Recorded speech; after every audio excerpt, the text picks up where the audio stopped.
ಜಗಜ್ಯೋತಿ ಭಗವಾನ್ ಬಸವೇಶ್ವರನನ್ನ ಸ್ಮರಣೆಯನ್ನ ಮಾಡಿಕೊಂಡು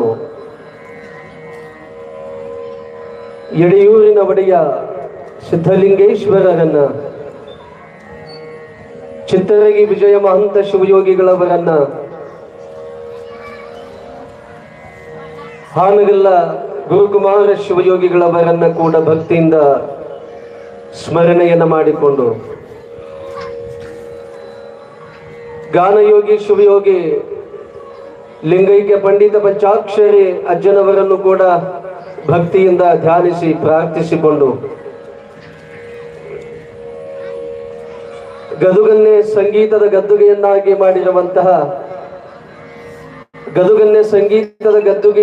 ಮಾಡಿರುವಂತಹ ನಾದಬ್ರಹ್ಮ, ನಾದ ಲೋಕಕ್ಕೆ ದಿವ್ಯ ಬೆಳಕಾಗಿರುವಂತಹ, ಅಂಧರ ಬಾಳಿಗೆ ಬೆಳಕನ್ನೇ ಇತ್ತಿರುವ ಗಾನಯೋಗಿ ಶಿವಯೋಗಿ ಡಾಕ್ಟರ್ ಪಂಡಿತ ಪುಟ್ಟರಾಜ ಗುರುಗಳನ್ನ ಹೃದಯ ಮಂದಿರದಲ್ಲಿ ಸ್ಥಾಪಿಸಿ ಪ್ರಾರ್ಥಿಸಿಕೊಂಡು ಕೊಪ್ಪಳದ ಗವಿಸಿದ್ದೇಶ್ವರರನ್ನ ಈ ಸುಕ್ಷೇತ್ರದ ಅಗರ ಸುಕ್ಷೇತ್ರದ ಮಾಡಿರುವಂತಹ ಲಿಂಗೈಕ್ಯ ವಿರಕ್ತ ಮಠದ ಪೀಠಾಧಿಪತಿಗಳು ಒಡೆಯರು ಶ್ರೀಮಣಿಪುರ ಅಭಿನವ ಪ್ರಭುಲಿಂಗೇಶ್ವರ ಮಹಾಸ್ವಾಮಿಗಳ ಆ ಜಂಗಮ ಪಾದಗಳಿಗೆ ಹಣೆಮಣಿದು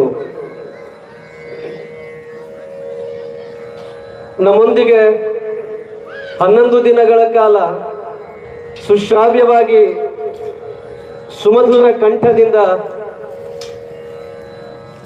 ಸಂಗೀತದ ಸೇವೆಯನ್ನ ಸಲ್ಲಿಸುತ್ತಿರುವ ನಮ್ಮವರೇ ಆಗಿರುವಂತಹ ಯುವ ಗಾಯಕ ಆನಂದ್ ನಂದಿಕೋಲ್ಮಠ ಚಿನುಮಗೇರಿ ಅವರಲ್ಲಿ ಕೂಡ ಶರಣೆಂದು, ಸಂಗೀತಕ್ಕೆ ತಕ್ಕಂತೆ ತಬಲಾ ಸಾಥನ್ನ ನೀಡುತ್ತಿರುವ ನಮ್ಮವರೇ ಆಗಿರುವಂತಹ ಶಾಂತಕುಮಾರ್ ಹಿರೇಮಠ ಅವರಲ್ಲಿಯೂ ಕೂಡ ಶರಣಾರ್ಥಿಗಳನ್ನ ಸಮರ್ಪಿಸಿ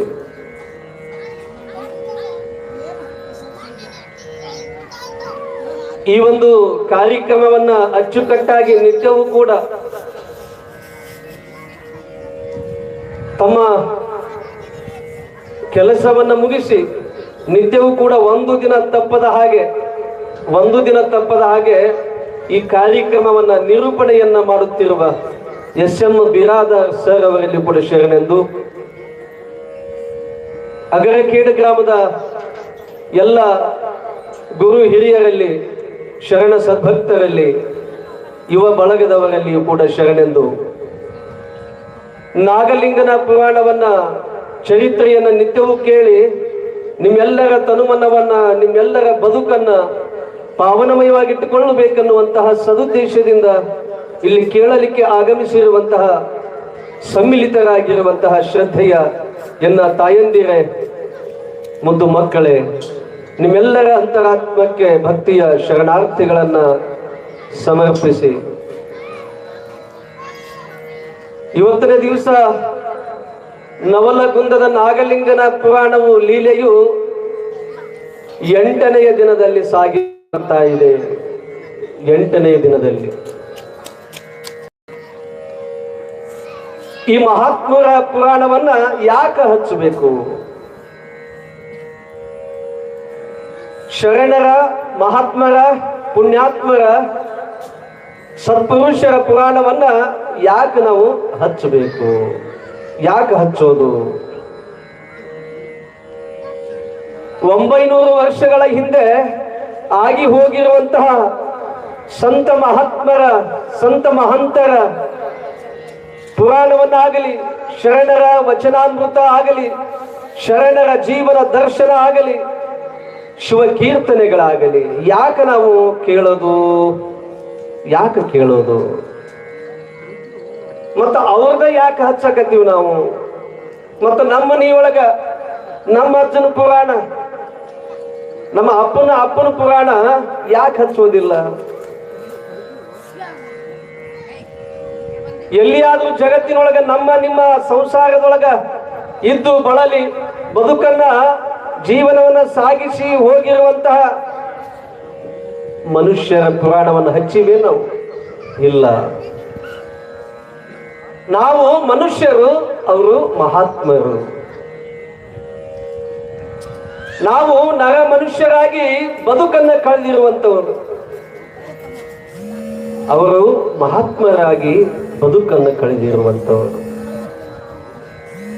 ದೇವ ಮಹಾದೇವನಾಗಿ ಬದುಕನ್ನ ಕಳೆದಿರುವಂತವರು. ನಾವು ಮನುಷ್ಯರಾಗಿಯೇ ಬದುಕನ್ನು ಕಳೆದು ಮನುಷ್ಯರಾಗಿಯೇ ಮರಣವನ್ನು ಹೊಂದಿರುವಂತವರು. ನೋಡಿ, ಅವರಿಗೆ ನಮಗ ಎಷ್ಟು ವ್ಯತ್ಯಾಸ, ಅವರಿಗೆ ನಮಗೆ ಎಷ್ಟು ವ್ಯತ್ಯಾಸ. ಅವ್ರದೇ ಯಾಕೆ ಪುರಾಣವನ್ನು ಹಚ್ತೀವಪ್ಪ ಅಂತಂದ್ರೆ, ಅವರು ಹಾಗೆ ಬದುಕಿದ್ರು, ಹಾಗೆ ಬದುಕನ್ನ ಕಳೆದು ನಮಗ ತೋರಿಸಿಕೊಟ್ರು. ಹಿಂಗ ಬದುಕಬೇಕು, ನೀವು ಹಿಂಗ ಬದುಕಬೇಕು. ಅವರು ಹಾಗ ಬದುಕಿದ್ರು. ಅದು ಹೆಂಗ ಅಂತಂದ್ರ ಇದ್ದು ಇಲ್ಲದಂಗ ಏನೆಲ್ಲ ಇದ್ರು ಕೂಡ ಇದ್ದು ಇಲ್ಲದಂಗಿದ್ರು. ಶರಣರು, ಸತ್ಪುರುಷರು, ಮಹಾತ್ಮರು, ಮಹಂತರು ಎಲ್ಲವೂ ಇದ್ರೂ ಕೂಡ ಇದ್ದು ಇಲ್ಲದಂಗೆ ಯಾವುದನ್ನ ತೋರಿಸಿಕೊಳ್ಳುತ್ತಿದ್ದಿಲ್ಲ. ಇದು ನಂದು ಅಂತ ಎಲ್ಲಿಯೂ ಹೇಳುತ್ತಿದ್ದಿಲ್ಲ. ಇದು ನಂದು, ಇದ್ದು ಇಲ್ಲದಂಗ ಜೀವನವನ್ನು ಕಳೆದರು. ಹಾಗೆ ಎಲ್ಲರನ್ನ ಅಪ್ಪಿಕೊಳ್ತಾ ಇದ್ರು. ಎಲ್ಲರನ್ನ, ಸರ್ವಸಾಮಾನ್ಯರನ್ನ ಎಲ್ಲರನ್ನ ಅಪ್ಪಿಕೊಳ್ತಾ ಇದ್ರು ಮಹಾತ್ಮರು. ಹಾಗೆ ಎಲ್ಲರನ್ನ ಪರಮ ಪ್ರೇಮದಿಂದ ಕಾಣ್ತಾ ಇದ್ರು. ಯಾರನ್ನೇ ಕಂಡ್ರು ಕೂಡ ಬೈದವರನ್ನ, ನಿಂದಿಸಿದವರನ್ನ, ಹೊಗಳಿದವರನ್ನ, ತಗಳಿದವರನ್ನ ಎಲ್ಲರನ್ನು ಕೂಡ ಸಮಾನವಾಗಿ ಪ್ರೇಮದಿಂದ ಕಾಣ್ತಿದ್ರು. ನೋಡಿ, ಬಸವಣ್ಣ ಹೇಳಿದ್ನಲ್ಲ, ಇವನಾರವ ಎಂದೆನಿಸದಿರಯ್ಯ, ಇವ ನಮ್ಮವ ಎಂದೆನಿಸಯ್ಯ. ಕೂಡಲ ಸಂಗಮ ದೇವ ನಿಮ್ಮ ಮನೆಯ ಮಗನೆಂದೆನಿಸಯ್ಯ. ನೋಡಿ, ಬಸವಣ್ಣ ಹೇಳಿದ, ಇವ ಯಾರು ಎಂದೆನಿಸದಿರಯ್ಯ. ಇವ ಯಾರು ಅಂತ ಅನ್ನೋದಲ್ಲ, ಇವ ನಮ್ಮವ ಅಂತ ಭಾವ ಬರಬೇಕು ನಮ್ಮೊಳಗ. ಕೂಡಲ ಸಂಗಮ ದೇವ ನಿಮ್ಮ ಮನೆಯ ಮಗನೆಂದೆನಿಸಯ್ಯ. ನಿಮ್ಮ ಮನೆಯ ಮಗನಂತೆ ಕಾಣು. ನೋಡಿ, ಅವರಿಗೆ ನಮಗೆ ಏನು ವ್ಯತ್ಯಾಸ ಅಂದ್ರೆ ಇಷ್ಟ ಅದ. ನೋಡಿ, ಅವರು ಇದ್ದು ಇಲ್ಲದಂಗ ಬದುಕನ್ನು ಕಳೆದ್ರು. ಎಲ್ಲರನ್ನ ಒಪ್ಪಿಕೊಳ್ತಾ ಇದ್ರು. ನೋಡಿ, ಅವರಿಗೆ ನಮಗೆ ಎಷ್ಟು ವ್ಯತ್ಯಾಸ ಅದ. ಎಲ್ಲವೂ ಕೂಡ ಇದ್ದು ಇಲ್ಲದಂಗಿದ್ರು. ಹೀಗೆ ಎಲ್ಲರನ್ನ ಒಪ್ಪಿ ಜಗದೀಶ, ಜಗದೊಡೆಯ, ಜಗದ ಜನರೆಲ್ಲರೂ ಮೆಚ್ಚುವಂಗ ಸ್ವೇಚ್ಛವಾಗಿ ಬದುಕನ್ನ ಸ್ವೀಕಾರ ಮಾಡಿ ಸಾಕಾರ ಮಾಡಿಕೊಂಡವರು ಮಹಾತ್ಮರು. ನೋಡಿ, ಬದುಕನ್ನ ಸಾಕಾರ ಮಾಡಿಕೊಂಡ್ರು. ಹಾಗೆ ನಡೆನುಡಿಯಲ್ಲಿ ಒಂದಾಗಿದ್ದವರು. ನಡೆನುಡಿಯಲ್ಲಿ ನುಡಿದಂತೆ ನಡೆ ಈ ಜನ್ಮ ಕಡೆ, ನುಡಿದಂತೆ ನಡಿಬೇಕಂತ ಇದುವೇ ಜನ್ಮ ಕಡೆ. ಈಗೇನು ಬಂದಿವೆಲ್ಲ ಮತ್ತೆ ಬರ್ತೀವನ್ನೋದು ಏನು ಗೊತ್ತದೇನು? ಇಲ್ಲ, ಇದೇ ಕಡೆ. ಹಾಗಾಗಿ ನಾವು ನಡೆದಂತೆ ನಡಿಬೇಕು, ನಡೆದಂತೆ ನುಡಿಬೇಕು. ಅವರು ನಡೆದಂತೆ ನುಡಿದರು. ಅವರ ನಡೆ ಹೇಗಿತ್ತಲ್ಲ ಅದನ್ನ ತೋರಿಸಿಕೊಟ್ರು, ಬದುಕಿನೊಳಗ ತೋರಿಸಿದ್ರು, ನುಡಿದಂತೆ ನಡೆದರು. ಹಾಗಾಗಿ ಅವರು ನುಡಿದ ಮಾತುಗಳು ಮುತ್ತಾಗಿ ಉದುರ್ತಾ ಇದ್ವು, ಮುತ್ತುಗಳಾಗಿ. ನಾವು ಮಾತು ಬಾಯಿ ತೆಗೆದ್ರೆ ಏನೆಲ್ಲ ಶಬ್ದಗಳು ಬರ್ತಾವ. ನಾವು ಬಾಯಿ ತೆಗೆದ್ರೆ ಏನೆಲ್ಲ ಶಬ್ದಗಳು ಹೇಗೆ ಬರ್ತಾವ ನೋಡಿ. ಅವರಿಗೆ ನಮಗೆ ಎಷ್ಟು ವ್ಯತ್ಯಾಸ ಅನ್ನೋದಕ್ಕೆ ಹೇಳಕತ್ತೀನಿ. ನಾವು ಯಾಕೆ ಅವ್ರ ಪುರಾಣವನ್ನ 900 ವರ್ಷಗಳ ಹಿಂದ ಆಗಿ ಹೋಗಿರುವಂತ ಮಹಾತ್ಮರ ಪುರಾಣವನ್ನ ಯಾಕೆ ಹಚ್ಚೋದನ್ನದ ಹೇಳಕತ್ತಿ ನಾನು. ಅವರು ನಡೆ ನುಡಿ ಒಳಗ ಒಂದಾಗಿದ್ದವರು, ನಾವು ನಡೆ ನುಡಿ ಒಳಗ ಸಂಬಂಧವೇ ಇಲ್ಲ. ನಡೆ ಒಂದು ಕಡೆ, ನುಡಿ ಒಂದು ಕಡೆ. ಬಸವಣ್ಣ ಹೇಳಿದ, ಎನ್ನ ನಡೆಯು ಒಂದು ಪರಿ ನೋಡಯ್ಯ, ಎನ್ನ ನುಡಿಯು ಒಂದು ಪರಿ ನೋಡಯ್ಯ, ಎನ್ನೊಳಗೇನು ಶುದ್ಧವಿಲ್ಲ ನೋಡಯ್ಯ, ನುಡಿಗೆ ತಕ್ಕ ನಡೆ ಕಂಡರೆ ಸಂಗಮ, ಕೂಡಲ ಸಂಗಮ ದೇವ ಎನ್ನೊಳಗಿರ್ಪ ನೋಡ. ನಡೆಯೊಂದು ಪರಿ, ನುಡಿಯೊಂದು ಪರಿ. ನಮ್ಮ ಬದುಕಿ ಹೆಂಗದ ಅಂತಂದ್ರೆ ನಡೆ ಒಂದು, ನುಡಿ ಒಂದು. ನಡೆದಂತೆ ನುಡಿಯೋದಿಲ್ಲ, ನುಡಿದಂತೆ ನಡೆಯೋದಿಲ್ಲ, ಹಂಗದ. ಶಿವರಾತ್ರಿ ಅಮಾವಾಸ್ಯೆಗೆ ಆದ್ಮೇಲೆ ಹಬ್ಬವ್ರು ಮೀಟಿಂಗ್ ತಗೊಂಡ್ರಲ್ಲ, ಮೀಟಿಂಗ್ ತಗೊಂಡ ಮೇಲೆ ಎಲ್ರು ಹಬ್ಬಗಳ ಬರ್ತೀವಿ, ಮಾಡ್ತೀವಿ, ನಾವು ಹೋಗ್ತೀವಿ, ಪಟ್ಟಿ ಮಾಡ್ತೀವಿ, ನಿಲ್ತೀವಿ.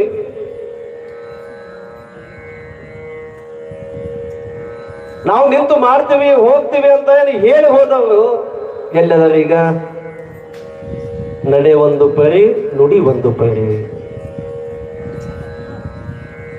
ನಡೆಯೊಳಗೂ ಶುದ್ಧವಿಲ್ಲ, ನುಡಿಯೊಳಗೂ ಶುದ್ಧವಿಲ್ಲ. ನಡೆ ನುಡಿ ಒಂದಕ್ಕೊಂದು ಸಂಬಂಧವೇ ಇಲ್ಲ, ಸಂಬಂಧವೇ ಇಲ್ಲ. ಅದಕ್ಕೆ ಜೇವರಿಗೆಯ ಷಣ್ಮುಖ ಶಿವಯೋಗಿಗಳು ಒಂದು ತಮ್ಮ ವಚನದೊಳಗೆ ಹೇಳ್ತಾರೆ.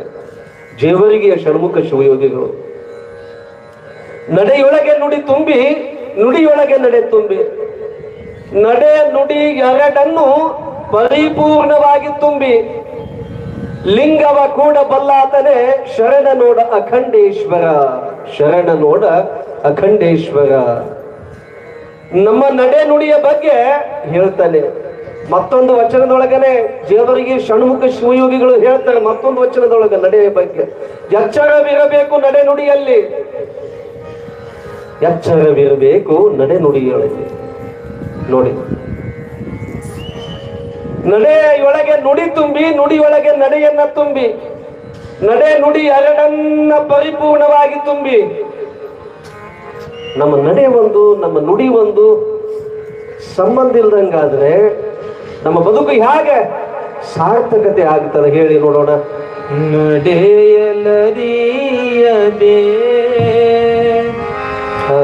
ನುಡಿಯಲರಿಯದೆ, ನಡೆಯಲರಿಯದೆ, ನುಡಿಯಲರಿಯದೆ, ಲಿಂಗವ ಪೂಜಿಸಿ ಫಲವೇನು, ಲಿಂಗವ ಪೂಜಿಸಿ ಫಲವೇನು, ಲಿಂಗವ ಪೂಜಿಸಿ ಫಲವೇನು, ಲಿಂಗವ ಪೂಜಿಸಿ ಫಲವೇನು, ನಡೆಯಲರಿಯದೆ, ನುಡಿಯಲರಿಯದೆ.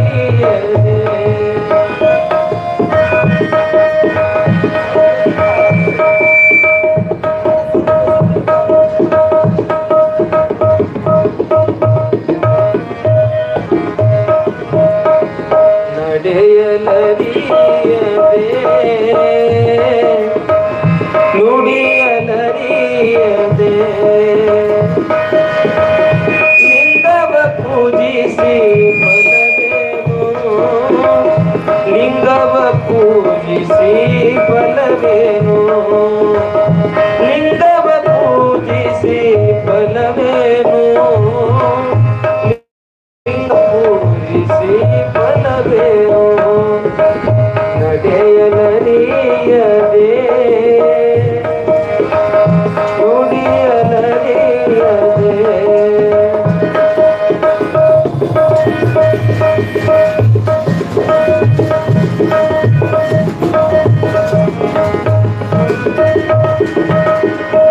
ಅವರ ಸುಖವೇ ಎನ್ನ ಸುಖ, ಅವರ ದುಃಖವೇ ಎನ್ನ ದುಃಖ.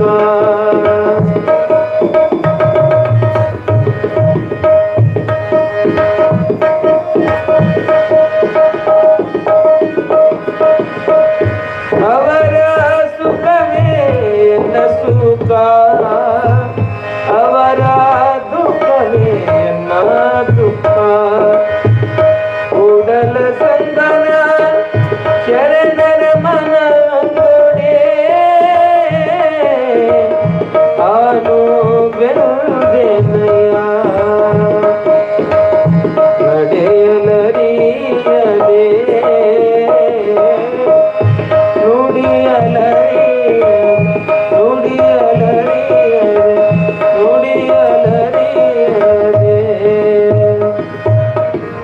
ಬಸವಣ್ಣನವರು ತಮ್ಮ ವಚನದೊಳಗೆ ಹೇಳಿದರು, 4 ಸಾಲಿನ ವಚನದೊಳಗೆ, ನಡೆಯಲರಿಯದೆ ನುಡಿಯಲರಿಯದೆ ಲಿಂಗವ ಪೂಜಿಸಿ ಫಲವೇನು. ನೋಡಿ, 4 ಸಾಲಿನ ವಚನದೊಳಗ ಎಷ್ಟು ಕಿಮ್ಮತ್ತಿನ ಮಾತುಗಳು. ಅರ್ಥ ಮಾಡ್ಕೋಬೇಕು ನಾವು. ನಡೆಯಲರಿಯದೆ ನುಡಿಯಲರಿಯದೆ ಲಿಂಗವ ಪೂಜಿಸಿ ಫಲವೇನು.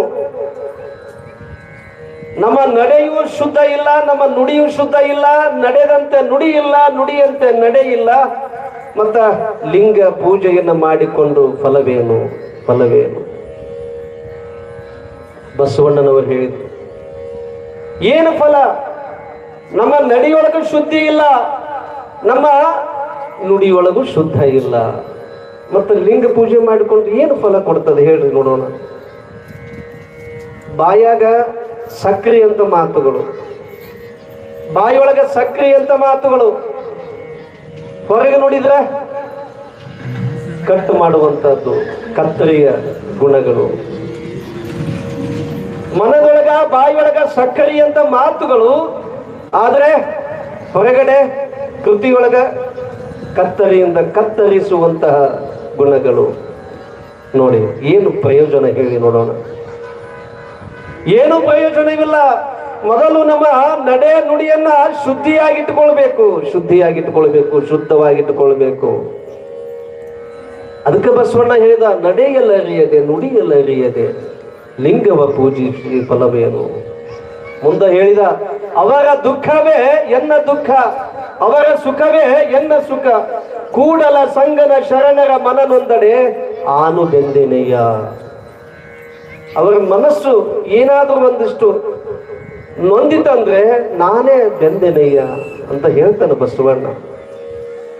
ಹಾಗಾಗಿ ಜೇವರಿಯ ಷಣ್ಮುಖ ಶಿವಯೋಗಿಗಳು ನಡೆಯೊಳಗೆ ನುಡಿ ತುಂಬಿ, ನುಡಿಯೊಳಗೆ ನಡೆ ತುಂಬಿ, ನಡೆ ನುಡಿ ಎರಡನ್ನು ಪರಿಪೂರ್ಣವಾಗಿ ತುಂಬಿಕೊಳ್ಬೇಕಂತ. ಲಿಂಗವ ಗೂಢ ಬಲ್ಲಾತನೆ ಶರಣ ನೋಡ ಅಖಂಡೇಶ್ವರ.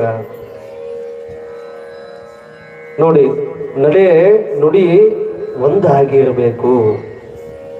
ನಡೆ ಒಂದು ಕಡೆ, ನುಡಿ ಒಂದು ಕಡೆ ಆಗೋದಲ್ಲ. ಇಲ್ಲಿ ನಮ್ಮ ಮಾತುಗಳು ಸಹಿತ ಹೇಗಿರ್ಬೇಕಪ್ಪ ಅಂತಂದ್ರೆ, ನುಡಿದರೆ ಮುತ್ತಿನ ಹಾರದಂತಿರಬೇಕು, ನುಡಿದರೆ ಸ್ಫಟಿಕದ ಸಲಾಖೆಯಂತಿರಬೇಕು, ನುಡಿದರೆ ಇಲ್ಲಿ ಮಾಣಿಕ್ಯದ ದೀಪ್ತಿಯಂತಿರಬೇಕು, ನುಡಿದರೆ ಲಿಂಗ ಮೆಚ್ಚಿ ಅಹುದು ಅಹುದು ಎನ್ನಬೇಕು. ನೋಡಿ, ಇದು ನುಡಿ ಮಾತು. ನಮ್ಮ ಮಾತುಗಳಿಗೆ ಹೆಂಗಿರ್ಬೇಕಪ್ಪ ಅಂತಂದ್ರೆ ಮುತ್ತುಗಳು ಉದುರಿದಂಗೆ. ಮುತ್ತುಗಳು, ಪ್ಲಾಸ್ಟಿಕ್ ಮುತ್ತಲ್ಲ. ನೀವು ಕೊಳ್ಳಾಗ ಹಾಕೊಳ್ತೀರಲ್ಲ ಪ್ಲಾಸ್ಟಿಕ್ ಮುತ್ತು, ಅವಲ್ಲ. ಸಮುದ್ರದೊಳಗೆ ಹುಟ್ಟಿಕೊಳ್ತಾವಲ್ಲ ಕಪ್ಪೆ ಚಿಪ್ಪಿನ ಮುತ್ತುಗಳು. ನುಡಿದರೆ ಮುತ್ತಿನ ಹಾರದಂತಿರಬೇಕು. ಅಂತಹ ಮಾತುಗಳು ನಮ್ಮ ಒಳಗಿಂದ ಬರಬೇಕು. ನಾವು ಆಡಿದಂತ ಮಾತುಗಳು ಮತ್ತೊಬ್ಬರ ಮನಸ್ಸಿಗೆ ನೋವು ಉಂಟಾಗಬಾರದು. ನಮ್ಮ ನಡೆ ಎತ್ತೆತ್ತಲು ಹೋಗುವುದಲ್ಲ. ನಮ್ಮ ನಡೆ ಎತ್ತಗಂತಂದ್ರ ಪ್ರಭುಲಿಂಗೇಶ್ವರನ ಮಠಕ್ಕ 11 ದಿನಗಳ ಕಾಲ ಏನು ನಡೆದದಲ್ಲ ಪ್ರವಚನ, ಇಂತಹ ಪ್ರಭುಲಿಂಗೇಶ್ವರ ಸಾನ್ನಿಧ್ಯದೊಳಗ ಬಂದು ಕುಳಿತುಕೊಂಡು ಕೇಳುವಂತಹ ಮಾತುಗಳನ್ನ ನಾವು ಬದುಕಿನೊಳಗ ಅಳವಡಿಸಿಕೊಳ್ಬೇಕು. ಇದು ನಮ್ಮ ನಡೆ ಶುದ್ಧವಾಗಿರುವಂತಹದ್ದು. ಕೆಲವೊಂದು ನಡೆಗಳು ಎತ್ತೆತ್ತಲೋ ಸಾಗಿಯವ, ಹೆಂಗೆಂಗೋ ಹೋಗಿದ್ದಾವೀಗ, ಎತ್ತೆತ್ತಲೋ ಸಾಗಿದಾವ ಈ ಸಮಯಕ್ಕ. ಹಾಗಾಗಿ ನಡೆ ನುಡಿಯೊಳಗ ಇಲ್ಲಿ ಶರಣರಾದವರು, ಸತ್ಪುರುಷರು, ಮಹಾತ್ಮರು, ಮಹಂತರು, ನಾವು ಯಾಕೆ ಅವರ ಪುರಾಣವನ್ನ, ಚರಿತ್ರೆಯನ್ನ ಜೀವನ ದರ್ಶನವನ್ನ ನಾವು ಹಚ್ಚುತ್ತೀವಪ್ಪ ಅಂತಂದ್ರೆ ಅವರ ನಡೆ ನುಡಿ ಬಹಳ ಶುದ್ಧವಾಗಿದ್ದು, ಎಲ್ಲವೂ ಇದ್ರು ಕೂಡ ಇದ್ದು ಇಲ್ಲದಂಗೆ ಇದ್ರು, ಯಾವುದನ್ನ ಹಚ್ಚಿಕೊಳ್ಳುತ್ತಿದ್ದಿಲ್ಲ, ಮೈಗೂ ಅಂಟಿಸ್ಕೊಳ್ತಿದ್ದಿಲ್ಲ, ತಲೆಯೊಳಗ ಹಾಕೊಳ್ತಾ ಇದ್ದಿಲ್ಲ.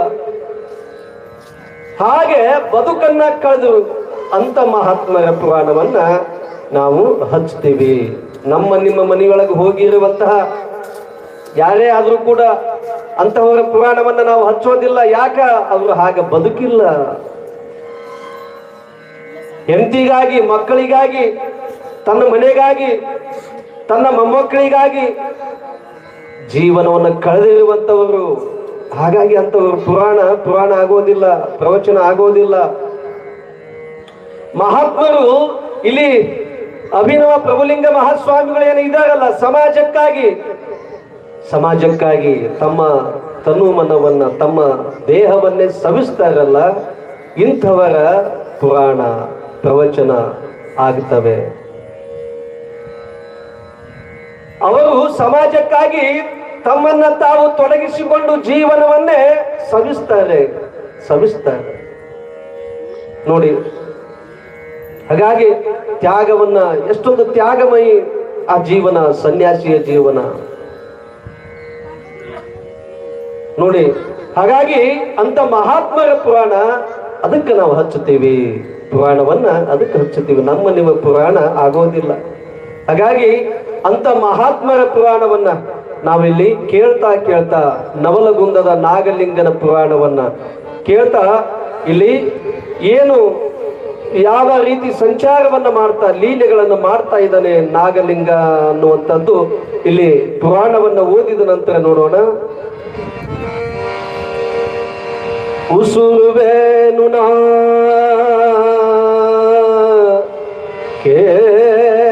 ಕೇಳಿರೆಲ್ಲರೂ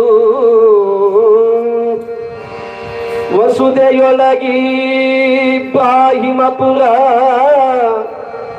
ಎಸೆಯುತಿಹುದ ಗ್ರಾಮದಲ್ಲಿ ಚಿಪ್ಪಾಡಿಯವರೆಂಬ ಹೆಸರಿನಾಲಯವಿರುವುದರಳು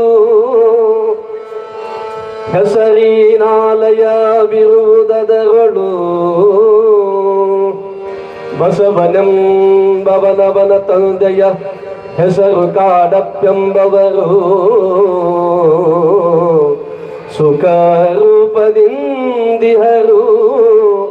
ಸುಖರೂಪದಿಂದಿಹರು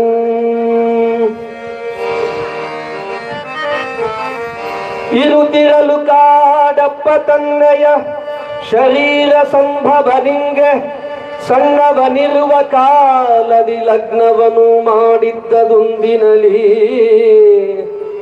ತರಳ ನೋಯಿಯಸಿಗ ಬರಲು ಮಧುಮೈ ನೆರೆದ ಸಂಗತಿಯನ್ನು ಕೇಳುತ್ತ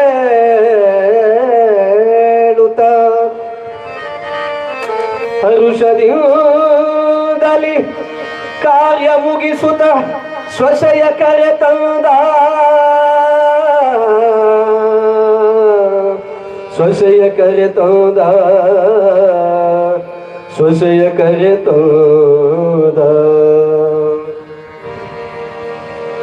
ಸೊಸೆಯು ಬರುವುದಕ್ಕಿಂತ ಮುನ್ನವೇ ಬಸವನಿಗೆ ಪುರುಷತ್ವವೆಂಬುದು ನಶಿಸಿ ಹೋಗಿರೆ ಹುಡುಗನತಿ ವ್ಯಸನದಳು ಮುಳುಗಿಹನು ಬಸವನೆಂಡತಿಯಾದರು ಮಹಾಸುಶೀಲ ಸದ್ಗುಣವಂತೆ ಶಶಿಮುಖಿ ಬಿಸಜನಯನೆಯು ಸೂಕ್ಷ್ಮ ಬುದ್ಧಿ ಸ್ವಭಾವದವಳಿಹಳು ಸ್ವಭಾವದವಳಿಹಳು.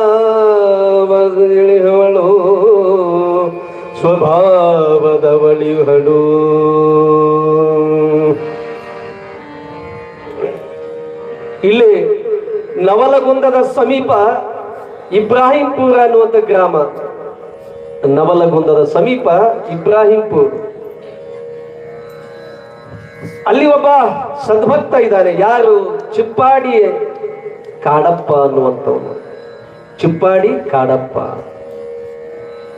ಆತನಿಗೆ ಚಿಪ್ಪಾಡಿ ಕಾಡಪ್ಪ ಅಂತ ಅದು ಮನೆ ಅಡ್ರೆಸ್ ಇರಬಹುದಂತ. ಆ ಚಿಪ್ಪಾಡಿ ಕಾಡಪ್ಪನ ಮಗ ಒಬ್ಬ ಬಸಪ್ಪ ಅಂತಿದ್ದ. ಅವನಿಗೆ ಚಿಕ್ಕ ವಯಸ್ಸಿನೊಳಗನೆ ಮದುವೆ ಮಾಡಿ ಮುಗಿಸಿದ್ದೀವ. ಯಾರು ಯಾರು ಕಾಡಪ್ಪ ತಂದೆ. ಇಲ್ಲಿ ಚಿಕ್ಕ ವಯಸ್ಸಿನೊಳಗ ಬಾಲ್ಯ ವಿವಾಹ ಅಂತ ಹೇಳ್ತೀವಲ್ಲ, ಈಗವೆಲ್ಲ ಆಗೋದಿಲ್ಲ, ಆಗ್ಲಿಕ್ಕೂ ಬಿಡೋದಿಲ್ಲ, ಆಗೋದು ಮಹಾ ಅಪರಾಧ ಅದು. ಹಾಗೆ ಇಲ್ಲಿ ಕಾಡಪ್ಪ ತನ್ನ ಮಗನಾಗಿರುವಂತ ಬಸಪ್ಪನ ಮದುವೆ ಚಿಕ್ಕ ವಯಸ್ಸಿನೊಳಗನೆ ಮಾಡಿ ಮುಗಿಸಿದ್ದ ನೋಡಿ. ಆ ಮಗನಿಗೆ ವಯಸ್ಸು ಕಳೆದಂತೆ ವಯಸ್ಸು ಹೆಚ್ಚಾದಂತೆ ಅವನಲ್ಲಿ ಪುರುಷತ್ವ ಇದ್ದಿಲ್ಲ. ಅವನಲ್ಲಿ ಪುರುಷತ್ವ ಅನ್ನುವಂಥದ್ದು ಇದ್ದಿಲ್ಲ ನೋಡಿ. ಹೀಗೆ ಮುಂದೆ ವಯಸ್ಸಿಗೆ ಬಂದ ಯಾರು? ಬಸಪ್ಪ, ಕಾಡಪ್ಪನ ಮಗ. ವಯಸ್ಸಿಗೆ ಬಂದ ಮೇಲೆ ಮತ್ತ ಚಿಕ್ಕ ವಯಸ್ಸಿನೊಳಗ ಮದುವೆ ಆಗಿಬಿಟ್ಟದ. ಇಲ್ಲಿ ಮದುವೆಯ ಆಗುವಂತ ವಯಸ್ಸಿನಿಗೆ ಬಂದ ಯಾರು? ಬಸಪ್ಪ. ಆ ವಯಸ್ಸಿಗೆ ಬಂದಾಗ ಮತ್ತ ಮದುವೆ ಅಂತೂ ಆಗಿಬಿಟ್ಟದ. ಒಂದು ದಿನ ಚಲೋ ದಿನ ನೋಡಿ ಕರ್ಕೊಂಡು ಬರ್ಬೇಕಲ್ಲ. ಯಾರನ್ನ? ಹೆಂಡತಿಯನ್ನ. ಚಿಕ್ಕ ವಯಸ್ಸಿನೊಳಗ ಮದುವೆ ಮಾಡಿಬಿಟ್ಟ, ಮತ್ತ ಆ ಹೆಂಡತಿಯನ್ನ ಕರ್ಕೊಂಡು ಬರ್ಬೇಕಲ್ಲ. ಸತಿಯನ್ನ, ಧರ್ಮ ಪತ್ನಿಯನ್ನ. ಸತಿ ಅಂತ ಯಾರಿಗಂತೀವಿ ನಾವು?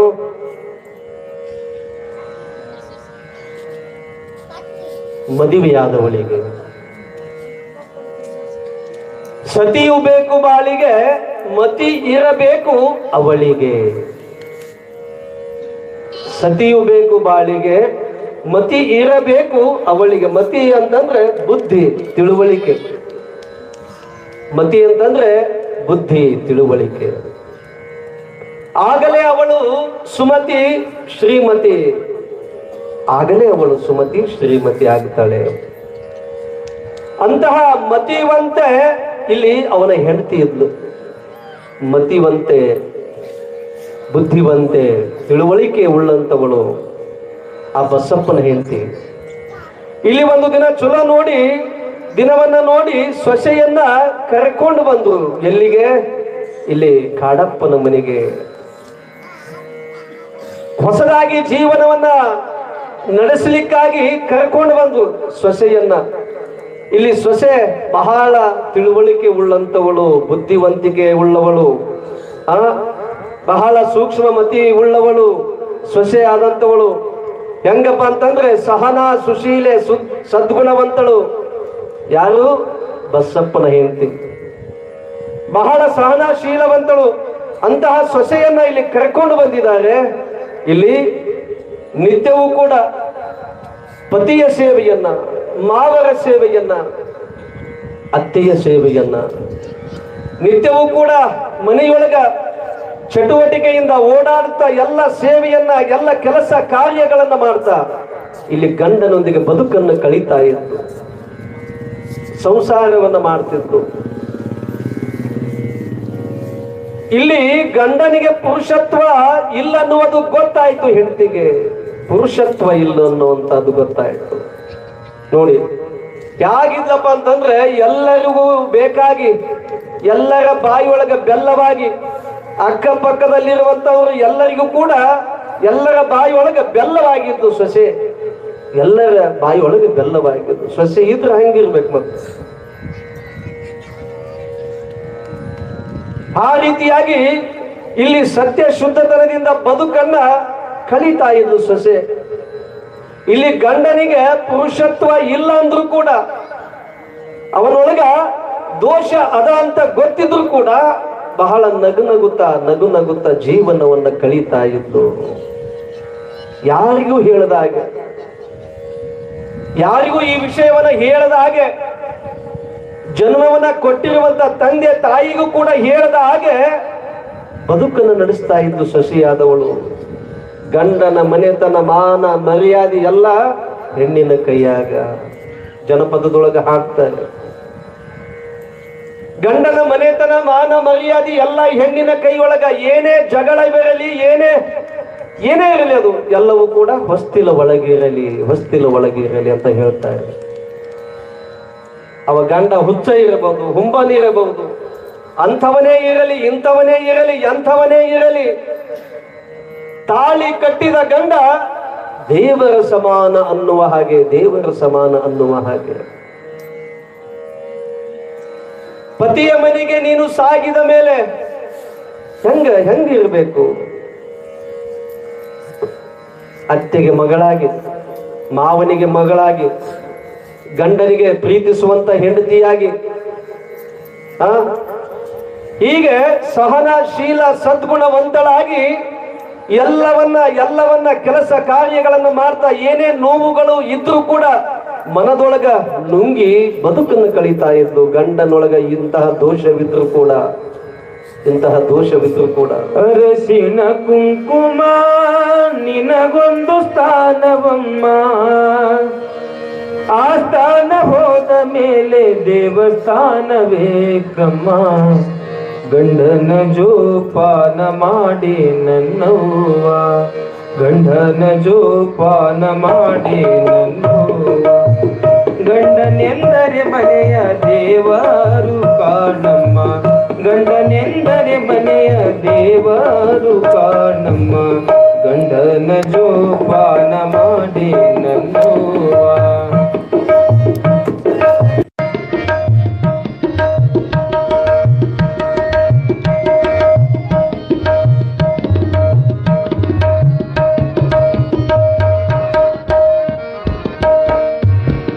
ಅರಸಿನ ಕುಂಕುಮ ನಿನಗೊಂದು ಸ್ಥಾನವಮ್ಮ, ಅರಸಿನ ಕುಂಕುಮ ನಿನಗೊಂದು ಸ್ಥಾನವಮ್ಮ. ಆ ಸ್ಥಾನ ಹೋದ ಮೇಲೆ ದೇವಸ್ಥಾನವೇ ಕಮ್ಮ. ಗಂಡನ ಜೋಪಾನ ಮಾಡಿ ನನ್ನವ್ವ, ಗಂಡನ ಜೋಪಾನ ಮಾಡಿ ನನ್ನವ್ವ.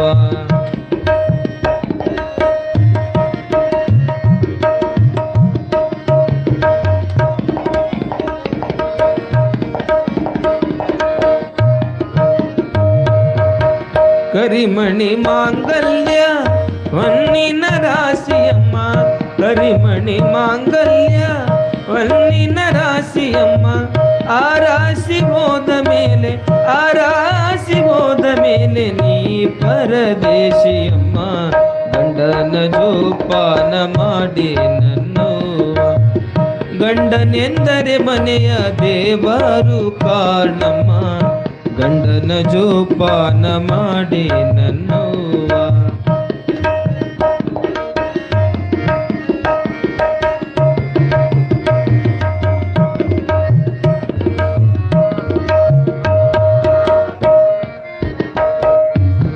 ಮುಂಗೈನ ಬಳೆಗಳು ಮುತ್ತೈದೆ ಸ್ಥಾನವಮ್ಮ, ಮುಂಗೈನ ಬಳೆಗಳು ಮುತ್ತೈದೆ ಸ್ಥಾನವಮ್ಮ. ಆ ಬಳೆ ಹೋದ ಮೇಲೆ ಬಾಳೆಗೋಳು ಕೇಳಮ್ಮ. ಗಂಡನ ಜೋಪಾನ ಮಾಡಿ ನನ್ನವ್ವ, ಗಂಡನ ಜೋಪಾನ ಮಾಡಿ ನನ್ನವ್ವ.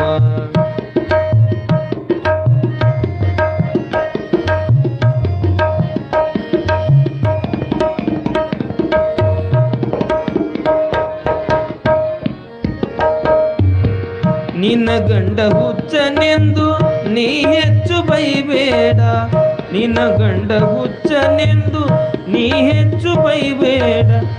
ಆ ಹುಚ್ಚ ಹೋದ ಮೇಲೆ ನೀನು ಹುಚ್ಚಿ ನೋಡಮ್ಮ. ಗಂಡನ ಜೋಪಾನ ಮಾಡಿ ನನ್ನವ್ವ, ಗಂಡನೆಂದರೆ ಮನೆಯ ದೇವರು ಕಾಣಮ್ಮ. ಗಂಡನ ಜೋಪಾನ ಮಾಡಿ ನನ್ನವ್ವ, ಗಂಡನ ಜೋಪಾನ ಮಾಡಿ ನನ್ನವ್ವ, ಗಂಡನ ಜೋಪಾನ ಮಾಡಿ ನನ್ನವ್ವ. ಗಂಡನನ್ನ ಬಹಳ ಪ್ರೇಮದಿಂದ, ಗೌರವದಿಂದ, ಸ್ನೇಹದಿಂದ ಜೋಪಾನ ಮಾಡ್ತಾ ಇದ್ಲು ಸೊಸೆಯಾದವಳು, ಇಲ್ಲಿ ಹೆಂಡತಿಯಾದವಳು. ಗಂಡನನ್ನ ಪರಮ ಪ್ರೇಮದಿಂದ ಜೋಕೆಯಾಗಿ ಜೋಪಾನದಿಂದ ನಡೆದುಕೊಳ್ತಾ ಇದ್ಲು. ನೋಡಿ, ಗಂಡ ಹೆಂಡತಿ ಅಂದ್ರೆ ಹಂಗೆ ಇರ್ಬೇಕು. ಮತ್ತ ಗಂಡ ಹೆಂಡತಿಯ ಬದುಕು ಹೆಂಗಿರ್ಬೇಕಂತಂದ್ರೆ ಗಂಧ ತೀಡಿದಂಗಿರ್ಬೇಕಂತ. ಗಂಡ ಹೆಂಡತಿಯರ ಬದುಕು ಗಂಧವನ್ನ ತೀಡಿದಂಗೆ. ಗಂಧ ಏನಿರ್ತದಲ್ಲ, ಗಂಧದ ಕಟ್ಟಿಗೆ, ಆ ಗಂಧದ ಕಟ್ಟಿಗೆ ತಿಕ್ಕಿದಂಗೆಲ್ಲ ಏನು ಕೊಡ್ತದ? ಏನು ಕೊಡ್ತದ ಗಂಧದ ಕಟ್ಟಿಗೆಯನ್ನ ತಿಕ್ಕಿದಾಗ? ಗಂಧ ಕಟ್ಟಿಗೆ ಅನ್ನೋದು ಗೊತ್ತಿಲ್ಲ ನಿಮ್ಗೆ? ಗಂಧದ ಕಟ್ಟಿಗೆಯನ್ನು ತಿಕ್ಕಿದ್ರೆ ಸುವಾಸನೆಯನ್ನು ಕೊಡ್ತದ, ಗಂಧದ ಪರಿಮಳವನ್ನ ಕೊಡ್ತದ. ಹಾಗೆ ಗಂಡ ಹೆಂಡತಿಯರ ಜೀವನ ಬದುಕು ಸುವಾಸನೆ ಪರಿಮಳ ಸೂಸುತ್ತಾ ಇರಬೇಕು. ಗಂಧದ ಸುಗಂಧದ ವಾಸನೆ. ಆ ರೀತಿಯಾಗಿ ಗಂಡ ಹೆಂಡತಿಯರ ಜೀವನ, ಗಂಡ ಹೆಂಡರು ಚಂದ, ಗಂಧ ಕುಂಕುಮ ಚಂದ. ನೋಡಿ, ಜನಪದಕಾರರು ಹೇಳ್ತಾರೆ, ಗಂಡ ಹೆಂಡರು ಚಂದ, ಗಂಧ ಕುಂಕುಮ ಚಂದ.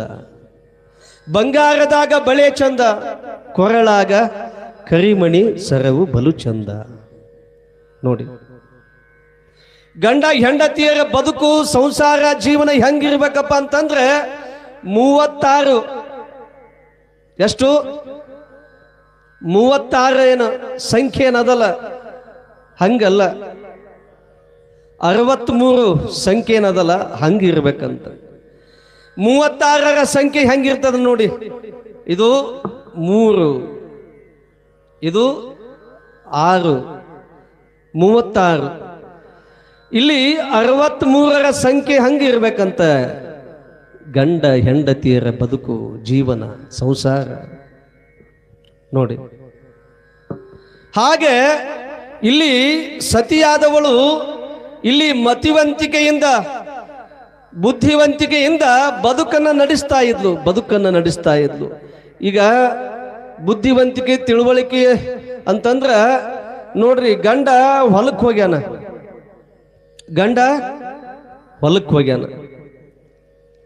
ಹೆಂಡತಿ ಮನ್ಯಾಗದಳ. ಹೋಗುವುದಕ್ಕಿಂತ ಮುಂಚೆ ಗಂಡ ಹೇಳಿದ, ನೋಡ ನಾನು ಹೊಲಕ್ಕೆ ಹೋಗ್ತೀನಿ, ಹೊಲದೊಳಗೆ ಬಹಳ ಕೆಲಸದ, ನಾನು ಊಟಕ್ಕ ಮತ್ತೆ ಬರೋದಿಲ್ಲ ಮನೆಗೆ, ನೀನ ಬುತ್ತಿಗೆ ಮಾಡಿಕೊಂಡು ಬಾ ಅಂತ ಗಂಡ ಹೇಳಿದ. ನೀನ ಬುತ್ತಿಯನ್ನ ಕಟ್ಟಿಕೊಂಡು ಬಾ ಅಂತ ಹೊಲಕ್ಕ ಹೋದ ಹೇಳಿ. ಈಕೇನು ಮಾಡಿದ್ಲು, ಮನೆಯೊಳಗ ಟಿವಿ ಹಚ್ಚಿಕೊಂಡು ಕೂತ್ಕೊಂಡ್ಬಿಟ್ಲು. ಹಿಂದಿನ ದಿನ ಧಾರಾವಾಹಿ ಯಾವ ನೋಡಿದ್ದಿಲ್ಲ ಈಕಿ, ನೋಡಕ್ ಆಗಿದ್ದಿಲ್ಲ. ಬೆಳಿಗ್ಗೆ ಅವೆಲ್ಲವೂ ಹೊಳ್ಳ ರಿಪೀಟ್ ಬರ್ತಾವು ಎಲ್ಲ ಧಾರಾವಾಹಿ. ಟಿವಿ ಆನ್ ಮಾಡಿದ್ಲು, ಒಂದೊಂದು ಧಾರಾವಾಹಿಯನ್ನು ನೋಡಕತ್ಲು ಟಿವಿ ಮುಂದೆ ಕುಂತ್ಕೊಂಡು. ಧಾರಾವಾಹಿ ನೋಡ್ತಾ ನೋಡ್ತಾ ಕೂತ್ಕೊಂಡ್ಲು. ಸಮಯ ಎಷ್ಟಾಗ್ಯದ? 12 ಆಗ್ಯದ, 1 ಆಗ್ಯದ. ಸಮಯ ಹಂಗ ಹೊಂಟದ. ಇಲ್ಲಿ ಒಂದೊಂದು ಧಾರಾವಾಹಿ ನೋಡ್ತಾ ನೋಡ್ತಾ 12 ಆಯ್ತು, 1 ಆಯ್ತು, 2 ಆಯ್ತು, 2:15 ಆಯ್ತು, 3 ಗಂಟೆ ಆಯ್ತು. ಹೊಲದೊಳಗ ಗಂಡ ದುಡಿಲಿಕ್ಕೆ ಹೋದಾನ. ಅಲ್ಲಿ ಕೆಲಸವನ್ನ ಮಾಡಿ ಸಾಕಾಗ್ಯದ, ಹೊಟ್ಟೆ ಹಸುವಾಗ್ಯದ. ಏನಿದು ಇಷ್ಟೊತ್ತಾದ್ರೂ ನನ್ನ ಹೆಂಡತಿ ಬರಲಿಲ್ಲ ಅಂತ ತಿಳ್ಕೊಂಡು ನೋಡಿದ, ಬರಲೇ ಇಲ್ಲ, ಕಾಣಲಿಲ್ಲ. ಯಾಕ? ಈಗ ಮನ್ಯಾಗ ಟಿವಿ ಹಚ್ಕೊಂಡು ಕುಂತ್ಕೊಂಡಾಳ, ಧಾರಾವಾಹಿ ನೋಡ್ಕೊಂತ. ಆಕಿಗೆ ಪ್ರಜ್ಞೆನೇ ಇಲ್ಲ, ಅರಿವೇ ಇಲ್ಲ. ಧಾರಾವಾಹಿ ಒಳಗೆ ಮುಳುಗಿ ಬಿಟ್ಟಾಳ. ಒಂದರಿಂದ ಒಂದು ಧಾರಾವಾಹಿ ನೋಡ್ತಾ ಅದ್ರೊಳಗೆ ತಲ್ಲೀನ ಆಗಿಬಿಟ್ಟಾಳ. ಇತ್ತಾಗ ಗಂಡ ಅನ್ನೋದು ಅರಿವಿಲ್ಲ, ಅಡಿಗೆ ಮಾಡಿಕೊಂಡು ಕಟ್ಟಿಕೊಂಡು ಹೋಗ್ಬೇಕನ್ನೋದು ಪ್ರಜ್ಞೆ ಇಲ್ಲ. ಎಲ್ಲವನ್ನ ಮರೆತು ತಲ್ಲೀನಳಾಗಿಬಿಟ್ಟ. 3 ಗಂಟೆ ಆಯ್ತು. ಅದು ಕರೆಂಟು ಪಕ್ಕನ ಹೋಗಿಬಿಡ್ತು ನೋಡ್ರಿ. ಕರೆಂಟ್ ಹೋದ ತಕ್ಷಣ ಈಕಿಗೆ ಗಂಡ ನೆನಪಾದ. ಗಂಡ ಯಜಮಾನ ಹೊಲಕ್ಕೆ ಹೋಗ್ಯಾನ, ಬುತ್ತಿ ಕಟ್ಕೊಂಡು ಬಾ ಅಂತಿದ್ದ. ಎಷ್ಟು ಟೈಮ್ ಅಂತ ನೋಡಿದ್ಲು, 3 ಗಂಟೆ ಆಗ್ಯದ.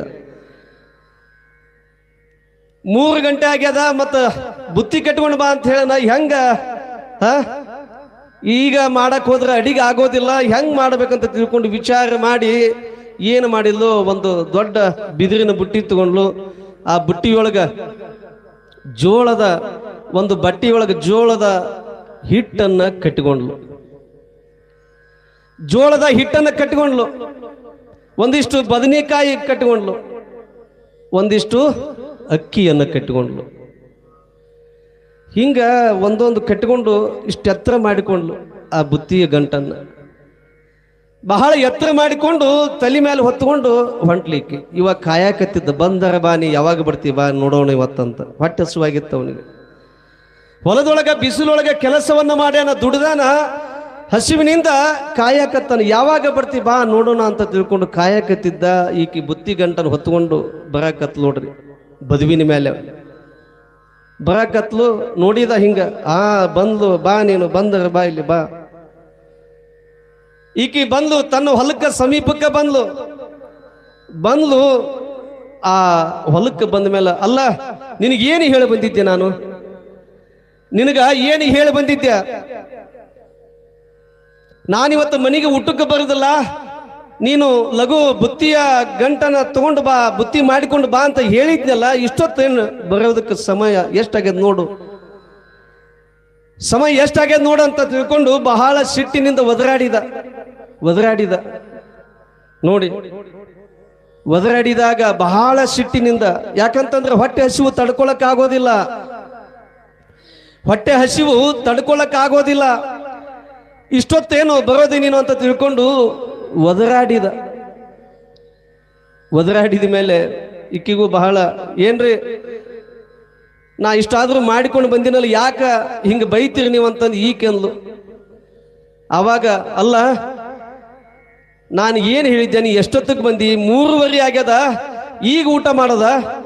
ಇಷ್ಟೊತ್ತು ದುಡ್ದು ಸಾಕಾಗ್ಯದ ಬಿಸಿಲಿನೊಳಗ, ಈಗ ಬಂದಿಯಲ್ಲ ಅಂತ ತಿಳ್ಕೊಂಡು ಸಿಟ್ಟಿನಿಂದ ಹೊಡೆಯಾಕ ಹೋದ್ನಂತ, ಕೈ ಮ್ಯಾಲ ಎತ್ತಿಂದಂತ. ನೋಡ್ರಿ, ನೀವೇನಾದ್ರೂ ನನಗೆ ಹೊಡೆದ್ರಪ್ಪ ಅಂತಂದ್ರೆ ನಿಮ್ಮ ಮೇಲೆ ಆಣಿ, ನನ್ನ ಮೇಲೆ ಆಣಿ, ನಮ್ಮ ಮನೆಯ ದೇವರ ಮೇಲೆ ಆಣಿ ಅಂತ ಹೇಳಿದ್ಲು. ಸಾಕಾಗಿ ಸಿಟ್ಟಿನಿಂದ ಆವೇಶಗೊಂಡು, ಏನ ಇಷ್ಟೊತ್ತ ಏನೋ ಬರೋದು ನೀನು, ನಾ ಏನು ಹೇಳಿ ಬಂದಿದ್ದೆ ಅಂತ ತಿಳ್ಕೊಂಡು ಬಹಳ ಸಿಟ್ಟಿನಿಂದ ಬೈದಾಡಿದ. ಏನ್ರಿ ಇಷ್ಟೊತ್ತಾದ್ರೂ ನಾ ಮಾಡಿಕೊಂಡು ಬಂದೀನಿ, ಹಿಂಗೆಲ್ಲ ನನಗೆ ಬೈತೀರೇನಂತಂದು ಹೆಂಡ್ತಿ.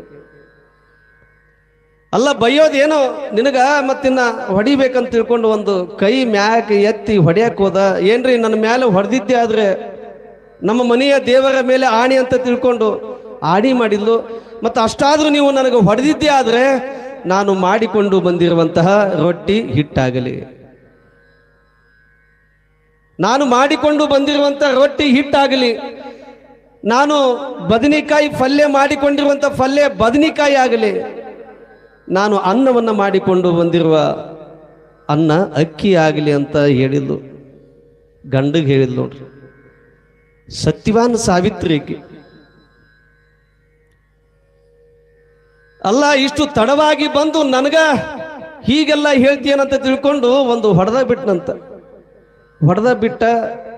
ನೀವು ಇಷ್ಟು ಹೇಳಿದ್ರು ಕೂಡ ನನ್ನ ಮೇಲೆ ಹೊಡೆದಿರಿ ಅಂತಂದ್ರೆ ನಾನು ಹೇಳಿದಂಗೆ ಆಗ್ತದಂತ ತಿಳ್ಕೊಂಡು ಹೆಂಡ್ತಿ ಹೇಳಿದ್ಲು. ನೀ ಏನು ಹೇಳಾಕ ಏನು ಹೇಮರೆಡ್ಡಿ ಮಲ್ಲಮ್ಮ ಏನು ಹೇಮರೆಡ್ಡಿ ಮಲ್ಲಮ್ಮ ಏನಂತ ತಿಳ್ಕೊಂಡು ಆ ಬುತ್ತಿಯ ಗಂಟನ್ನ ಬಿಚ್ಚತಾನ. ಮತ್ತು ಅದ್ರೊಳಗ ಏನಿತ್ತು? ಜೋಳದ ಹಿಟ್ಟಿತ್ತು, ಬದನೆಕಾಯಿ ಇದ್ದು, ಅಕ್ಕಿ ಇತ್ತು. ಯಾಕ ಆಕೆ ಅಡಿಗೆ ಮಾಡಿಕೊಂಡು ಬಂದೇ ಇಲ್ಲ, ಅಡಿಗೆಯನ್ನು ಮಾಡಿಕೊಂಡು ಬಂದೇ ಇಲ್ಲ. ಸುಮ್ಮನೆ ಹಂಗ ಅವಸರದೊಳಗೆ ಎಲ್ಲವನ್ನ ಇಟ್ಟುಕೊಂಡು ಬಂದ್ಬಿಟ್ಟಾಳ. ಮತ್ತ ಗಂಡನಿಗೆ ಇಂಥ ಸತಿಯಾಗಿದ್ರ ಮತ್ತು ಬದುಕು ನಡೀತದೇನು? ನಡಿಲಿಕ್ಕೆ ಸಾಧ್ಯವಿಲ್ಲ. ಈ ರೀತಿಯಾಗಿ ಸತಿಯಾದವಳು ಬದುಕನ್ನು ನಡೆಸಿದ್ರೆ ಬದುಕು ವೃದ್ಧಿ ಆಗ್ತದೇನು? ಸುಂದರವಾಗಿ ಸಾಗಲಿಕ್ಕೆ ಸಾಧ್ಯವೇನು? ಇಲ್ಲ. ಸತಿಯಾದವಳು ಮತಿವಂತಿಕೆಯಿಂದ, ಬುದ್ಧಿವಂತಿಕೆಯಿಂದ, ತಿಳುವಳಿಕೆಯಿಂದ ಗಂಡನನ್ನ ಆರಾಧಿಸುತ್ತಾ, ಗಂಡನಿಗೆ ಗೌರವವನ್ನು ಕೊಡುತ್ತಾ, ಇಲ್ಲಿ ಪುರಾಣದೊಳಗ ಇಲ್ಲಿ ಬಸಪ್ಪನ ಹೆಂಡತಿ ಆದವಳು ಆ ಗಂಡನಿಗೆ ಪುರುಷತ್ವ ಇಲ್ಲಂದ್ರೂ ಕೂಡ, ಗಂಡನೊಂದಿಗೆ ಎಷ್ಟೊಂದು ಪರಮ ಪ್ರೇಮದಿಂದ, ಸ್ನೇಹದಿಂದ, ಪ್ರೀತಿಯಿಂದ ಅವನೊಳಗ ಆ ದೋಷ ಇದ್ರೂ ಕೂಡ ಯಾರಿಗೂ ಹೇಳದ ಹಾಗೆ, ಯಾರಿಗೂ ಹೇಳಿದ್ದಿಲ್ಲ. ಅಷ್ಟೊಂದು ಪ್ರೀತಿಯಿಂದ, ಒಲುಮೆಯಿಂದ, ಸಿಡುವು ಮಾಡದೆ, ಇಲ್ಲಿ ಬೇರೊಂದನ್ನು ಯೋಚಿಸದೆ, ಆಲೋಚನೆಯನ್ನ ಮಾಡದೆ, ಇಲ್ಲಿ ಪ್ರೇಮದಿಂದ, ಸ್ನೇಹದಿಂದ, ಪ್ರೀತಿಯಿಂದ ಅನನ್ಯವಾಗಿ ಬದುಕನ್ನ ಸಾಗಿಸ್ತಾ ಇದ್ಲು. ಆದರೂ ಕೂಡ ಅವರಿಗೆ ಒಂದಿಷ್ಟು ನೋವು ಇರ್ತದ. ಯಾಕ ನೋವು ಇರ್ತದ? ಇಲ್ಲಿ ಆ ಮಾವನಿಗೆ ಮತ್ತು ಅತ್ತೆಗೆ ಗೊತ್ತಾಗದ ಹಾಗೆ ಮನೆಯೊಳಗ ಅನ್ಯೂನ್ಯವಾಗಿ ದಂಪತಿಗಳಿಬ್ಬರು ಬದುಕನ್ನ ನಡೆಸ್ತಾ ಇದ್ರು. ಅವನಿಗೂ ಗೊತ್ತದ, ಆ ಹೆಂಡತಿಗೂ ಗೊತ್ತದ ದೋಷ. ಆದರೂ ಕೂಡ ಬಹಳ ಅನ್ಯೂನ್ಯವಾಗಿ ಬದುಕನ್ನ ಸಾಗಿಸ್ತಿದ್ರು. ಇಲ್ಲಿ ಸಂತಾನವಾಗದೆ ವಂಶ ಬೆಳೆಯೋದಿಲ್ಲ. ಮಕ್ಕಳು ಆಗದೆ ಇದ್ರೆ ವಂಶ ಬೆಳೆಯೋದಿಲ್ಲ. ವಂಶ ಇಲ್ಲಿಗೆ ಅಳಿದು ಹೋಗ್ತದಲ್ಲ ಅಂತ ತಿಳ್ಕೊಂಡು ಇಲ್ಲಿ ಹೆಂಗ ಮಾಡಬೇಕು ಅಂತ ತಿಳ್ಕೊಂಡು ಭಯದಿಂದ ಚಿಂತೆಯಿಂದ ಇಲ್ಲಿ ಕಾಡಪ್ಪನ ಮಗ ಬಸಪ್ಪ ಚಿಂತೆಯೊಳಗಾದ. ಹೆಂಗ ಮಾಡಬೇಕು? ವಂಶ ಬೆಳಿಬೇಕಲ್ಲ, ವಂಶ ವೃದ್ಧಿ ಆಗ್ಬೇಕಲ್ಲ ಅಂತ ತಿಳ್ಕೊಂಡು ಚಿಂತೆಯೊಳಗಾದ. ಒಂದಿಷ್ಟು ಕೊರಗು ಇರ್ತದ, ನೋವು ಇರ್ತದ. ವಂಶ ಬೆಳಿಬೇಕಲ್ಲ, ಮನೆತನದ ಬೆಳಕನ್ನ ಬೆಳಗಿಸುವುದಕ್ಕೋಸ್ಕರವಾಗಿ ವಂಶ ವೃದ್ಧಿ ಆಗ್ಬೇಕಲ್ಲ. ಚಿಂತೆ ಒಳಗಾದ ಪ್ರತಿದಿನ ಚಿಂತೆಯೊಳಗ ಕೊರಗುತ್ತಾ ಇದ್ದ. ಒಂದು ಸಾರಿ ಇವರ ಚಿಂತೆಯನ್ನ ದೂರ ಮಾಡಲಿಕ್ಕಾಗಿಯೇ ಬಂದನೇನೋ ಗೊತ್ತಿಲ್ಲ ನಾಗಲಿಂಗಪ್ಪ. ಇವರ ಚಿಂತೆಯನ್ನ ದೂರ ಮಾಡಲಿಕ್ಕಾಗಿಯೇ ಬಂದ ಏನೋ ಗೊತ್ತಿಲ್ಲ. ನೋಡಿ, ನವಲಗುಂದದಿಂದ ಇಬ್ರಾಹಿಂಪುರಕ್ಕೆ ಬಂದ. ಇಬ್ರಾಹಿಂಪುರಕ್ಕೆ ಬಂದ ಇಲ್ಲಿ ನಾಗಲಿಂಗಪ್ಪ ಬಂದ ಸುದ್ದಿ ತಿಳಿದು ಗಂಡ ಹೆಂಡತಿ ವಿಚಾರ ಮಾಡಿದ್ರು. ಈ ಅಜ್ಜನ ಕೃಪಾಶೀರ್ವಾದದಿಂದ ಚಿಂತೆ ನಮಗೆ ದೂರ ಆಗಬಹುದು. ಈ ಅಜ್ಜನ ಕೃಪಾ ಆಶೀರ್ವಾದದಿಂದ ಚಿಂತೆ ದೂರ ಆದರೂ ಆಗಬಹುದು. ನಮಗೆ ಮಕ್ಕಳ ಭಾಗ್ಯ ಆಸೆ ಇರುವಂಥದ್ದು ಸಹಜ. ಹಾಗೆ ಇವರ ದರ್ಶನ ಕೃಪಾದಿಂದ ನಮಗೆ ಆದರೂ ಆಗಬಹುದು ಅಂತ ತಿಳ್ಕೊಂಡು ಭರವಸೆಯನ್ನು ಇಟ್ಟುಕೊಂಡು ಇಲ್ಲಿ ಮನದೊಳಗ ನಾಗಲಿಂಗಪ್ಪನನ್ನ ಕಾಣಬೇಕು. ಮಹಾಮಹಿಮನಾಗಿರುವಂತಹ ನಾಗಲಿಂಗಪ್ಪ ನುಡಿದಿದ್ದು ಯಾವುದು ಕೂಡ ಇಲ್ಲಿ ಹುಸಿಯಾಗಿಲ್ಲ. ನಾಗಲಿಂಗಪ್ಪ ಆಡಿರುವಂತ ಮಾತುಗಳು, ಏನೇ ಆಶೀರ್ವಾದ ರೂಪದೊಳಗ ಮಾಡಿದ್ದು ಯಾವುದು ಕೂಡ ಹುಸಿಯಾಗಿಲ್ಲ. ಅವರ ಕೀರ್ತಿ ಎಲ್ಲ ಕಡೆಗೆ ಹಬ್ಬಿದ. ಹಾಗಾಗಿ ಅಂತ ಮಹಾತ್ಮನ ದರ್ಶನಕ್ಕಾಗಿ ಹೋಗಿ ನಾವು ಶರಣಾಗತಿಯಾಗಿ ಬೇಡಿಕೊಳ್ಳೋಣ, ಮನವಿಯಿಂದ ಬೇಡಿಕೊಳ್ಳೋಣ, ಪರಿಯಾಗಿ ಬೇಡಿಕೊಳ್ಳೋಣ ಅಂತ ತಿಳ್ಕೊಂಡು ವಿಚಾರವನ್ನ ಮಾಡಿದ್ರು. ಯಾರು? ಬಸಪ್ಪ ಮತ್ತು ಬಸಪ್ಪನ ಹೆಂಡತಿ. ಮನಸ್ಸಿನೊಳಗೆ ಅನ್ಕೊಂಡ ಬಸಪ್ಪ, ಗುರುವೇ, ಸದ್ಗುರುವೇ, ನೀನೇ ನನ್ನ ಮರ್ಯಾದೆಯಿಂದ ಕಾಪಾಡು, ಮರ್ಯಾದೆಯನ್ನ ಉಳಿಸು ಬೇಡಿಕೊಂಡ. ಮನಸ್ಸಿನೊಳಗಂದುಕೊಂಡ. ಇಲ್ಲಿ ಹೆಂಡತಿಯಾದವಳು, ಸತಿಯಾದವಳು, ಧರ್ಮ ಪತ್ನಿಯಾದವಳು ಕೂಡ ಮನಸ್ಸಿನೊಳಗ ಅನ್ಕೊಂಡ್ಲು. ಮಹಾತ್ಮನೇ, ನಾಗಲಿಂಗನೇ, ನೀನೇ ನಮ್ಮ ವಂಶವನ್ನ ಬೆಳಗಿಸಬೇಕು ಅಂತ ತಿಳ್ಕೊಂಡು ಬೇಡಿಕೊಂಡ್ಲು. ಮನಸ್ಸಿನೊಳಗೆ ಬೇಡಿಕೊಂಡ್ರು. ಇನ್ನೇನು ಆ ದಂಪತಿಗಳಿಬ್ಬರು ಜೊತೆಗೂಡಿ ಹೋಗಬೇಕು ಅನ್ನುವ ಅಷ್ಟರ ಒಳಗ ಅಲ್ಲಿ ನಾಗಲಿಂಗ ಅಜ್ಜ, ಅವಧೂತ ನಾಗಲಿಂಗ ಅವರ ಮನೆಯ ಬಾಗಿಲಿನಲ್ಲಿ ಬಂದು ನಗುತ್ತಾ ನಿಂತಿದ್ದಾನೆ. ಅವರ ಮನೆಯ ಬಾಗಿಲ ಮುಂದೆ ಬಂದು ನಿಂತಿದ್ದಾನೆ. ನೋಡಿ, ಇವರು ವಿಚಾರವನ್ನು ಮಾಡಿಕೊಂಡಿದ್ರು, ಹೋಗಬೇಕು, ದರ್ಶನ ಮಾಡಿಕೊಳ್ಬೇಕು, ಅವರ ಮುಂದೆ ಹೋಗಿ ನಮ್ಮ ನೋವನ್ನ ಹೇಳಬೇಕು, ಅದರಿಂದ ಪರಿಹಾರ ಮಾಡ್ತಾನ ಅಂತ ತಿಳ್ಕೊಂಡು ಕೇಳ್ಕೊಳ್ಬೇಕು ಅಂತ ತಿಳ್ಕೊಂಡು ಆಲೋಚನೆಯಿಂದ ಮನಸ್ಸಿನೊಳಗ ಅನ್ಕೊಂಡಿದ್ರು. ಅಷ್ಟರೊಳಗ ಮನೆಯ ಬಾಗಿಲ ಮುಂದೆ ಬಂದು ನಿಂತ್ಕೊಂಡು ನಗುತ್ತಾ ಇದ್ದಂತ ನಾಗಲಿಂಗಪ್ಪ. ನೆನೆದವರ ಮನದೊಳಗೆ ಇರುವ ಹಾಗೆ ನಾವು ಒಳ್ಳೆಯ ನಿರ್ಮಲವಾದ ಮನಸ್ಸಿನಿಂದ ನಾವು ಯಾವಾಗ ಮನಸ್ಸಿನೊಳಗ ಧ್ಯಾನಾಸಕ್ತರಾಗಿ ನೆನೆಸ್ತೀವೋ ಅಂಥವರ ಮನದೊಳಗೆ ಎಲ್ಲಿಹಾನ ಪರಮಾತ್ಮ, ಎಲ್ಲಿಹಾನ ಬಲ್ಲಂಥವರ ಜ್ಞಾನಿಗಳ ಬಲ್ಲಿಹಾನ.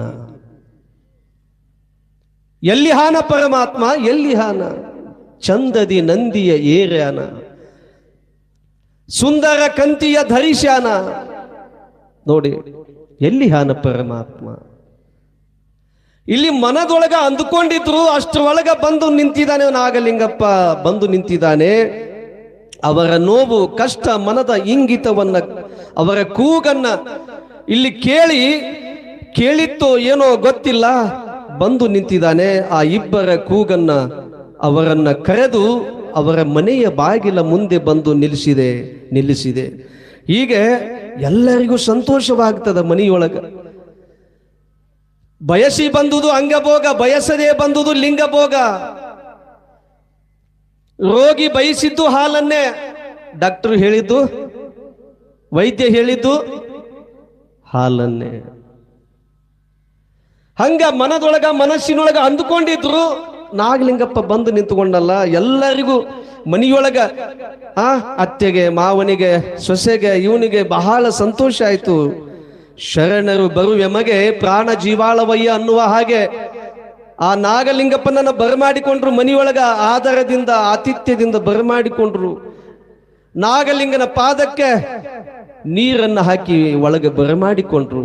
ನೋಡಿ, ಹರುಷದಿಂದ ಅವರನ್ನ ಮನೆಯೊಳಗೆ ಕರೆದು ಅವರ ಪಾದ ಪೂಜೆಯನ್ನ ಮಾಡ್ತಾರೆ. ಪಾದ ಪೂಜೆಯನ್ನ ಮಾಡಿ ಅವರ ಪಾದಕ್ಕೆ ಮಹಾಮಂಗಳಾರತಿಯನ್ನ ಎತ್ತಿ ಬೆಳಗಿ ಆ ದಂಪತಿಗಳು ಚಿಂತೆಯನ್ನ ಇಲ್ಲಿ ಅಂತರಂಗದೊಳಗ, ಯಾರ ಅಂತರಂಗದೊಳಗ? ನಾಗಲಿಂಗಪ್ಪನ ಅಂತರಂಗದೊಳಗ ಅರಿತು ಅವರ ತಲೆಯ ಮೇಲೆ ಹಸ್ತವನ್ನ ಇಟ್ರಂತೆ. ನಾಗಲಿಂಗಪ್ಪ ಹಸ್ತವನ್ನ ಇಟ್ಟನಂತೆ.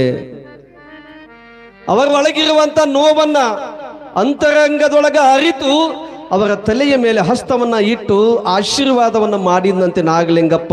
ಏನಂತ ಪಂಚ ಸುಪುತ್ರವತಿ ಭವ ಅಂತ ತಿಳ್ಕೊಂಡು, ಪಂಚ ಸುಪುತ್ರ ಭವತಿ ಭವ ಅಂತ ತಿಳ್ಕೊಂಡು ಇಲ್ಲಿ ಹಸ್ತವನ್ನ ಇಟ್ಟು ಆಶೀರ್ವಾದವನ್ನ ಮಾಡಿದಾಗ, ಹೀಗೆ ಇಲ್ಲಿ ಬಸಪ್ಪನ ಹೆಂಡತಿಗೆ ಆಶೀರ್ವಾದ ಮಾಡಿದಾಗ, ಇಲ್ಲಿ ನಾಗಲಿಂಗ ಆಶೀರ್ವಾದದಿಂದ ಬಸಪ್ಪನಿಗೆ ಒಂದಿಷ್ಟು ದಿವಸಗಳ ಕಳೆದ ಮೇಲೆ ಪುರುಷತ್ವ ಬರ್ತದಂತೆ.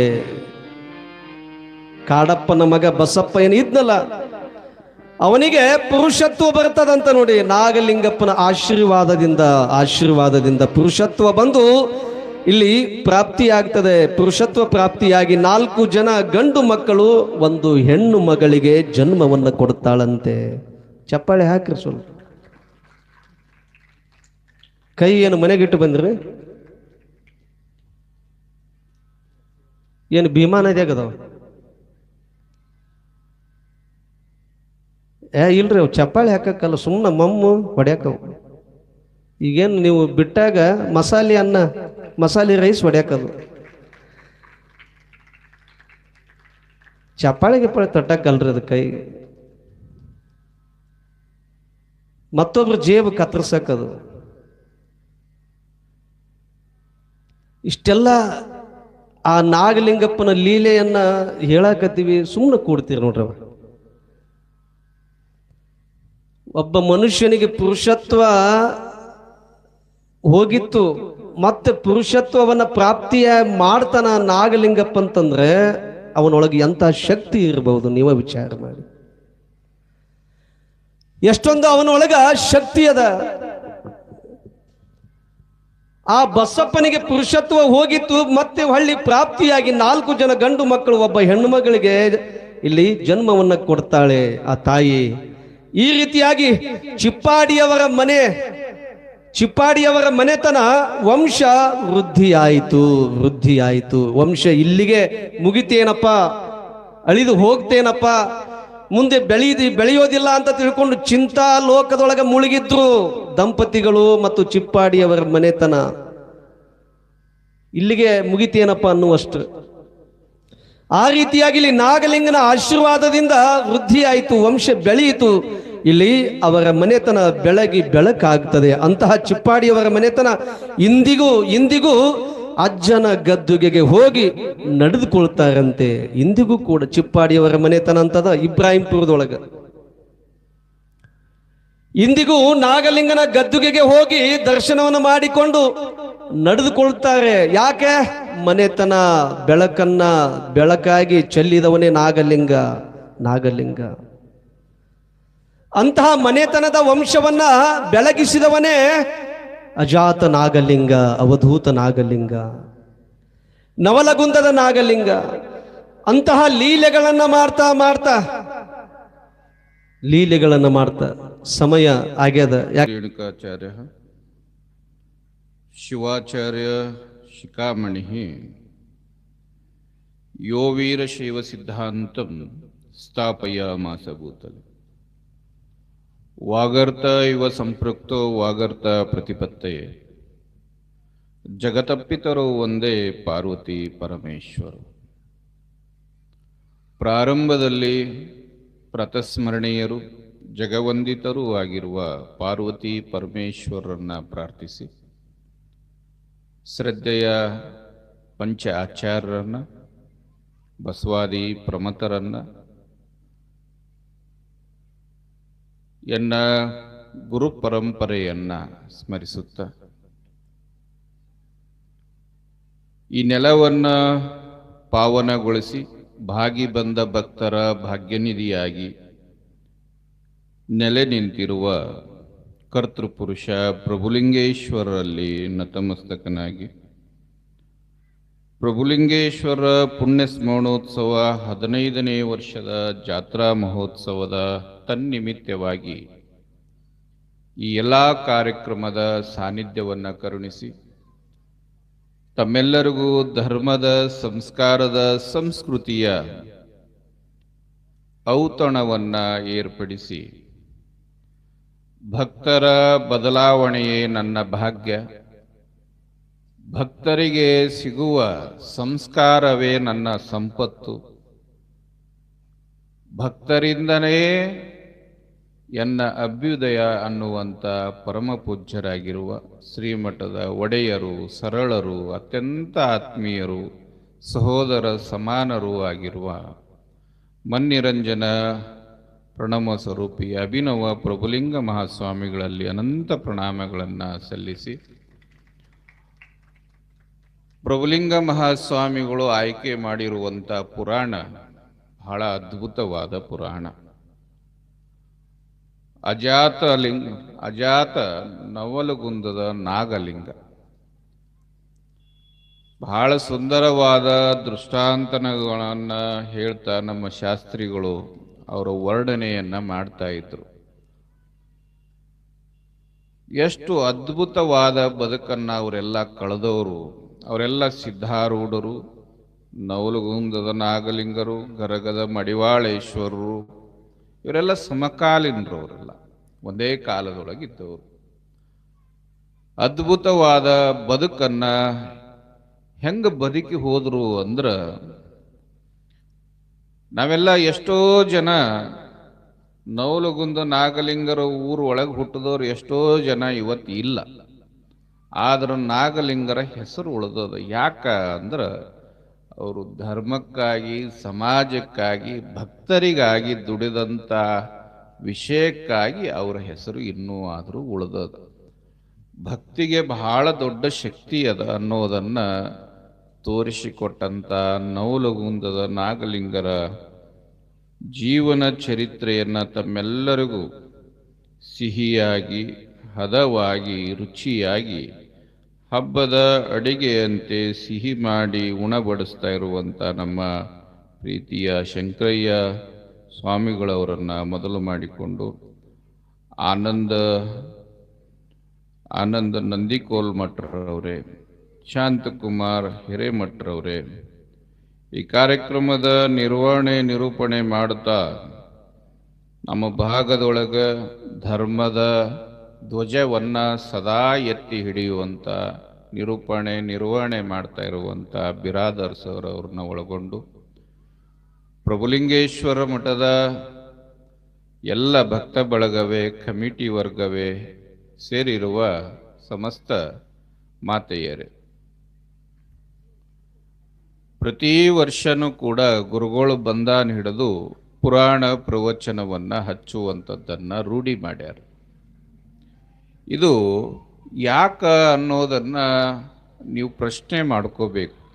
ಯಾಕೆ ಗುರುಗಳು ಪ್ರತಿ ವರ್ಷ ನಾವು ಸ್ವಲ್ಪ ಕೂಡಲಿ ಬಹಳ ಕೂಡಲಿ ನಾವು ಕೂಡದೇ ಇರಲಿ ಮತ್ತು ಏನೂ ಕೊಡದೇ ಇರಲಿ, ಆದರೂ ಗುರುಗಳು ಪುರಾಣ ಪ್ರವಚನವನ್ನು ಹಚ್ಚುವಂಥದ್ದನ್ನು ಯಾಕೆ ಮಾಡ್ತಾರ ಅನ್ನೋದನ್ನು ನಾವು ವಿಚಾರ ಮಾಡುವಂಥ ಒಂದು ಸಂಗತಿ. ನಿಮಗೆ ಮಹಾಭಾರತದೊಳಗೆ ಭೀಷ್ಮ ಅಂತ, ಭೀಷ್ಮ ಪಿತಾಮಹ ಅನ್ನುವಂಥ ವ್ಯಕ್ತಿ ಬರ್ತಾನೊಬ್ಬ, ಗೊತ್ತಿರಬೇಕು. ಭಾಳ ಜನ ಮಹಾಭಾರತವನ್ನು ನೋಡಿರಿ, ಓದಿರಿ. ಕೆಲವು ಜನ, ಬಹಳ ಜನಕ್ಕೆ ಈಗ ಓದೋ ಹವ್ಯಾಸ ಕಮ್ಮಾಗ್ಯದ. ಮಹಾಭಾರತ ಮತ್ತು ರಾಮಾಯಣ, ಸಿದ್ಧಾಂತ ಶಿಖಾಮಣಿ, ವಚನಗಳು ಇವೆಲ್ಲ ಓದುವಂಥವು. ಓದಿಗೆ ಏನು ಬೆಲೆ ಅಂದ್ರೆ ನಮ್ಮ ಬದುಕಿನ ದಿಕ್ಕನ್ನು ಬದಲಿಸುವಂಥ ಶಕ್ತಿ ಅವೆಲ್ಲ ಗ್ರಂಥಗಳಿಗೆ ಅದ. ಹಂಗೆ ಮಹಾಭಾರತದೊಳಗೆ ಒಬ್ಬ ಭೀಷ್ಮ ಪಿತಾಮಹ ಅಂತ ಭಾಳ ಅದ್ಭುತವಾದ ಯೋಧ ಆತ.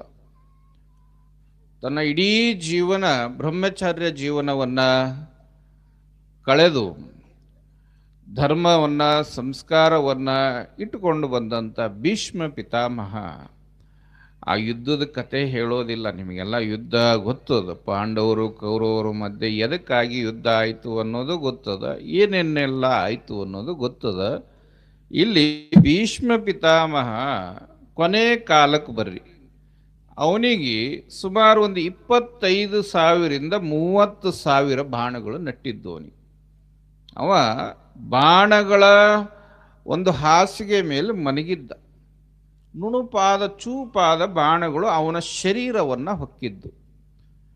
ಹೊಕ್ಕದಾಗ ಎಲ್ಲರೂ ನೀವು ಆರಾಮ್ ತಪ್ಪದಾಗ ಹೋಗೋಗಿ ಮಾತಾಡಿಸಿ ಬರ್ತಿರ್ತೀರಿ. ಹಂಗೆ ಎಲ್ಲರೂ ಕೌರವರು ಬಂದರು, ಪಾಂಡವರು ಬಂದರು, ಎಲ್ಲರೂ ಬಂದರು, ಭೀಷ್ಮಗೆ ಮಾತಾಡಿಸ್ಕೊಂಡು ಹೋಗ್ತಿದ್ರು. ಅವ ಏನು ಭೀಷ್ಮ ಯಾರನ್ನ ಕಣ್ಣೆತ್ತಿ ನೋಡಲಿಲ್ಲ. ಆದ್ರೆ ಕೊನೆಗೆ ಅಲ್ಲಿ ಬಂದವರು ಯಾರು ಅಂದ್ರೆ ಕೃಷ್ಣ ಪರಮಾತ್ಮ, ಹಾಗೆ ಅರ್ಜುನ, ಯುಧಿಷ್ಠರ 3 ಜನ ಬಂದರು. ಬಂದು ಭೀಷ್ಮ ಪಿತಾಮಹನ ಹತ್ರ ಸಪ್ಪಳ ಆದ ತಕ್ಷಣ ಯಾರು ಅಂತ ಕೇಳ್ದ. ಭೀಷ್ಮ ಪಿತಾಮಹ ಕಣ್ಣು ಮುಚ್ಚಿದ್ದ. ಯಾರು ಅಂತ ಕೇಳಿದಾಗ ಕೃಷ್ಣ ಬಂದಾನ, ಅರ್ಜುನ ಬಂದಾರ, ಯುಧಿಷ್ಠರು ಬಂದಾರ ಅಂದಾಗ, ಕೃಷ್ಣ ಬಂದಾನ ಅಂದ ತಕ್ಷಣನೇ ಭೀಷ್ಮ ಪಿತಾಮಹ 2 ಕಣ್ಣುಗಳನ್ನು ತೆರೆದು ಕೃಷ್ಣನ ಕಡೆ ನೋಡ್ದ.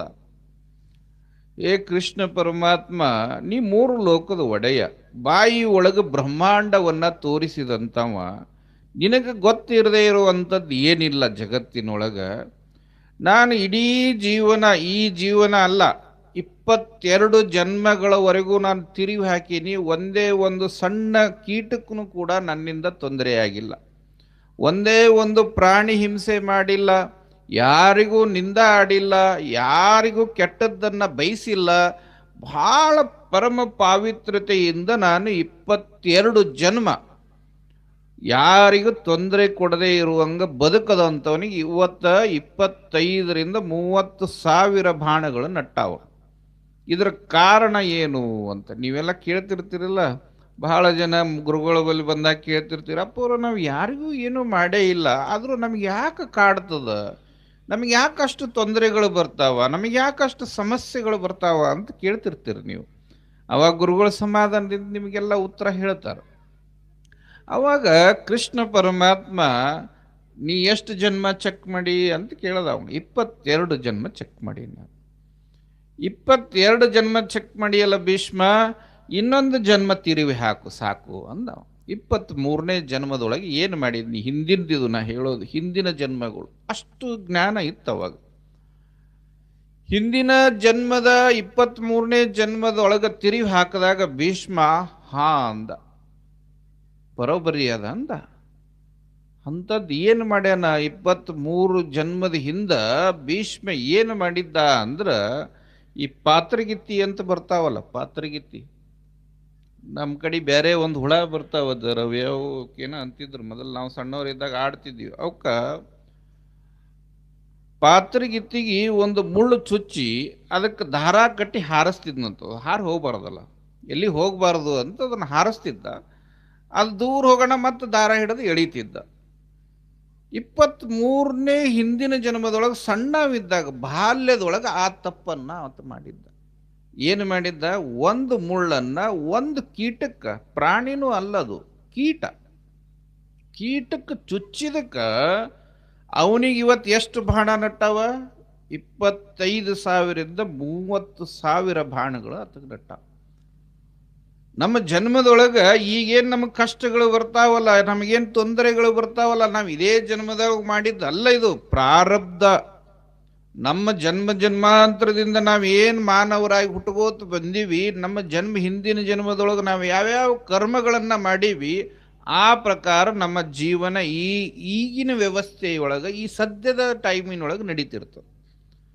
ಆ ಪ್ರಾರಬ್ಧವನ್ನು ಕಳೆಯುವಂಥ ಶಕ್ತಿ ಮತ್ತು ಪ್ರಾರಬ್ಧವನ್ನು ಬದಲಿಸುವಂಥ ಶಕ್ತಿ ಯಾರಿಗಿರ್ತದ ಅಂತಂದ್ರೆ ಸಾಕ್ಷಾತ್ ದೇವರಿಗೂ ಇರೋದಿಲ್ಲ.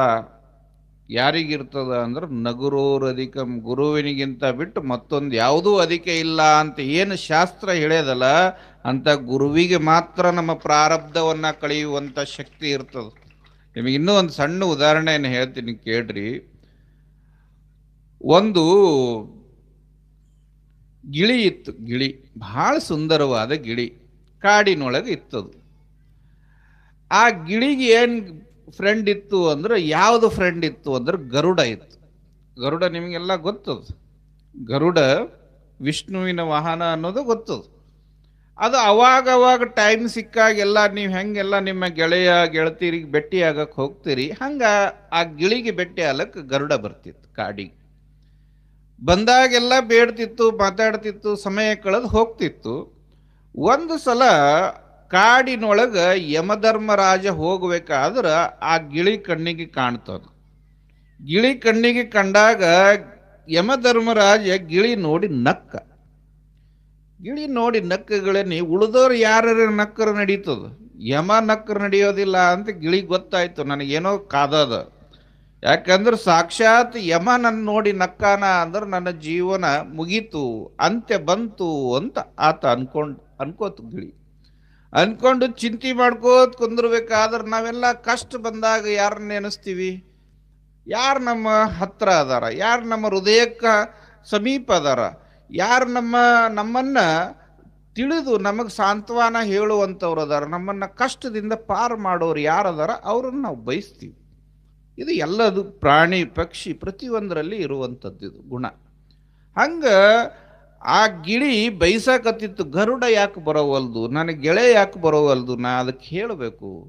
ಯಾಕಂದ್ರೆ ಅವ ದೇವ್ರ ಹತ್ರ ಇರೋವಂಥವ ಗರುಡ ನನ್ನ ಸಮಸ್ಯೆಯನ್ನು ಪರಿಹಾರ ಮಾಡಬೇಕು ಅಂತ ಕಾಯ್ಕೋಂತ ಕೂತಿತ್ತು. ಗರುಡ ಬಂತು. ಅಷ್ಟೊತ್ತರೆಗೆ ಗರುಡ ಬಂದು ಯಾಕೋ ಹಿಂಗೆ ಕುಂತಿ ಗೆಳೆಯ ಅಂತಂದಾಗ ಗಿಳಿ ಇದ್ದಿದ್ದೆಲ್ಲ ಹೇಳ್ತು. ಏನಿಲ್ಲ, ನಾ ಕಾಡಿನೊಳಗೆ ಸ್ವಚ್ಛಂದವಾಗಿ ಆಟ ಆಡ್ಕೋತಿದ್ದೆ, ಯಮಧರ್ಮರಾಜ ಬಂದ ಮುಂದೆ ನನ್ನ ನೋಡಿ ನಕ್ಕು ಬಿಟ್ಟ ಅಂದಾಗ ಗಿಳಿ ವ್ಯತೆಯನ್ನು ಕಂಡು ಗರುಡ ವಿಚಾರ ಮಾಡಲಿಲ್ಲ. ಏನು ವಿಚಾರ ಮಾಡಬೇಡ, ನೀ ಏನು ಇದು ದೇವ್ರ ಹತ್ರ ಹೋಗುವಂಥದ್ದೇನಿಲ್ಲ, ಅದೇನು ದೊಡ್ಡ ಮಾತು, ಯಮಗೆ ನಾ ಕೇಳ್ತೀನಿ, ಅದಕ್ಕೆ ಏನು ಪರಿಹಾರ ಮಾಡ್ತೀನಿ, ಆದ್ರೆ ನೀ ಮೊದಲು ನನ್ನ ಹೆಗಲು ಹತ್ತು ಅಂತ. ನನ್ನ ಹೆಗಲು ಹತ್ತದ ಒಳಕ ಆ ಗಿಳಿಗೆ ಆ ಗರುಡ ಎಲ್ಲಿಗೆ ಹೋಯ್ತು ಅಂದ್ರೆ ಒಂದು ಸಮುದ್ರದ ದಂಡೆ ಒಳಗೆ ಒಂದು ಸಣ್ಣ ಗೂಡಿನೊಳಗೆ ಒಯ್ದು ಮುಚ್ಚಿಡ್ತು. ನೀ ಇಲ್ಲೇ ಇರು, ಅದು ಏನು ಅನ್ನೋದು ತಿಳ್ಕೊಂಡು ನಿನ್ನ ಬಳಿ ಬರ್ತೀನಿ ನಾ, ಹೊಳ್ಳಿ ಅಲ್ಲಿ ತನ ಇಲ್ಲೇ ಇರು ಅಂತ ಹೇಳಿ ಹೋಯ್ತು. ಗರುಡ ಹೋಯ್ತು. ಎಲ್ಲಿಗೆ ಹೋಯ್ತು? ಸೀದಾ ಯಮಲೋಕಕ್ಕೆ ಹೋಯ್ತು.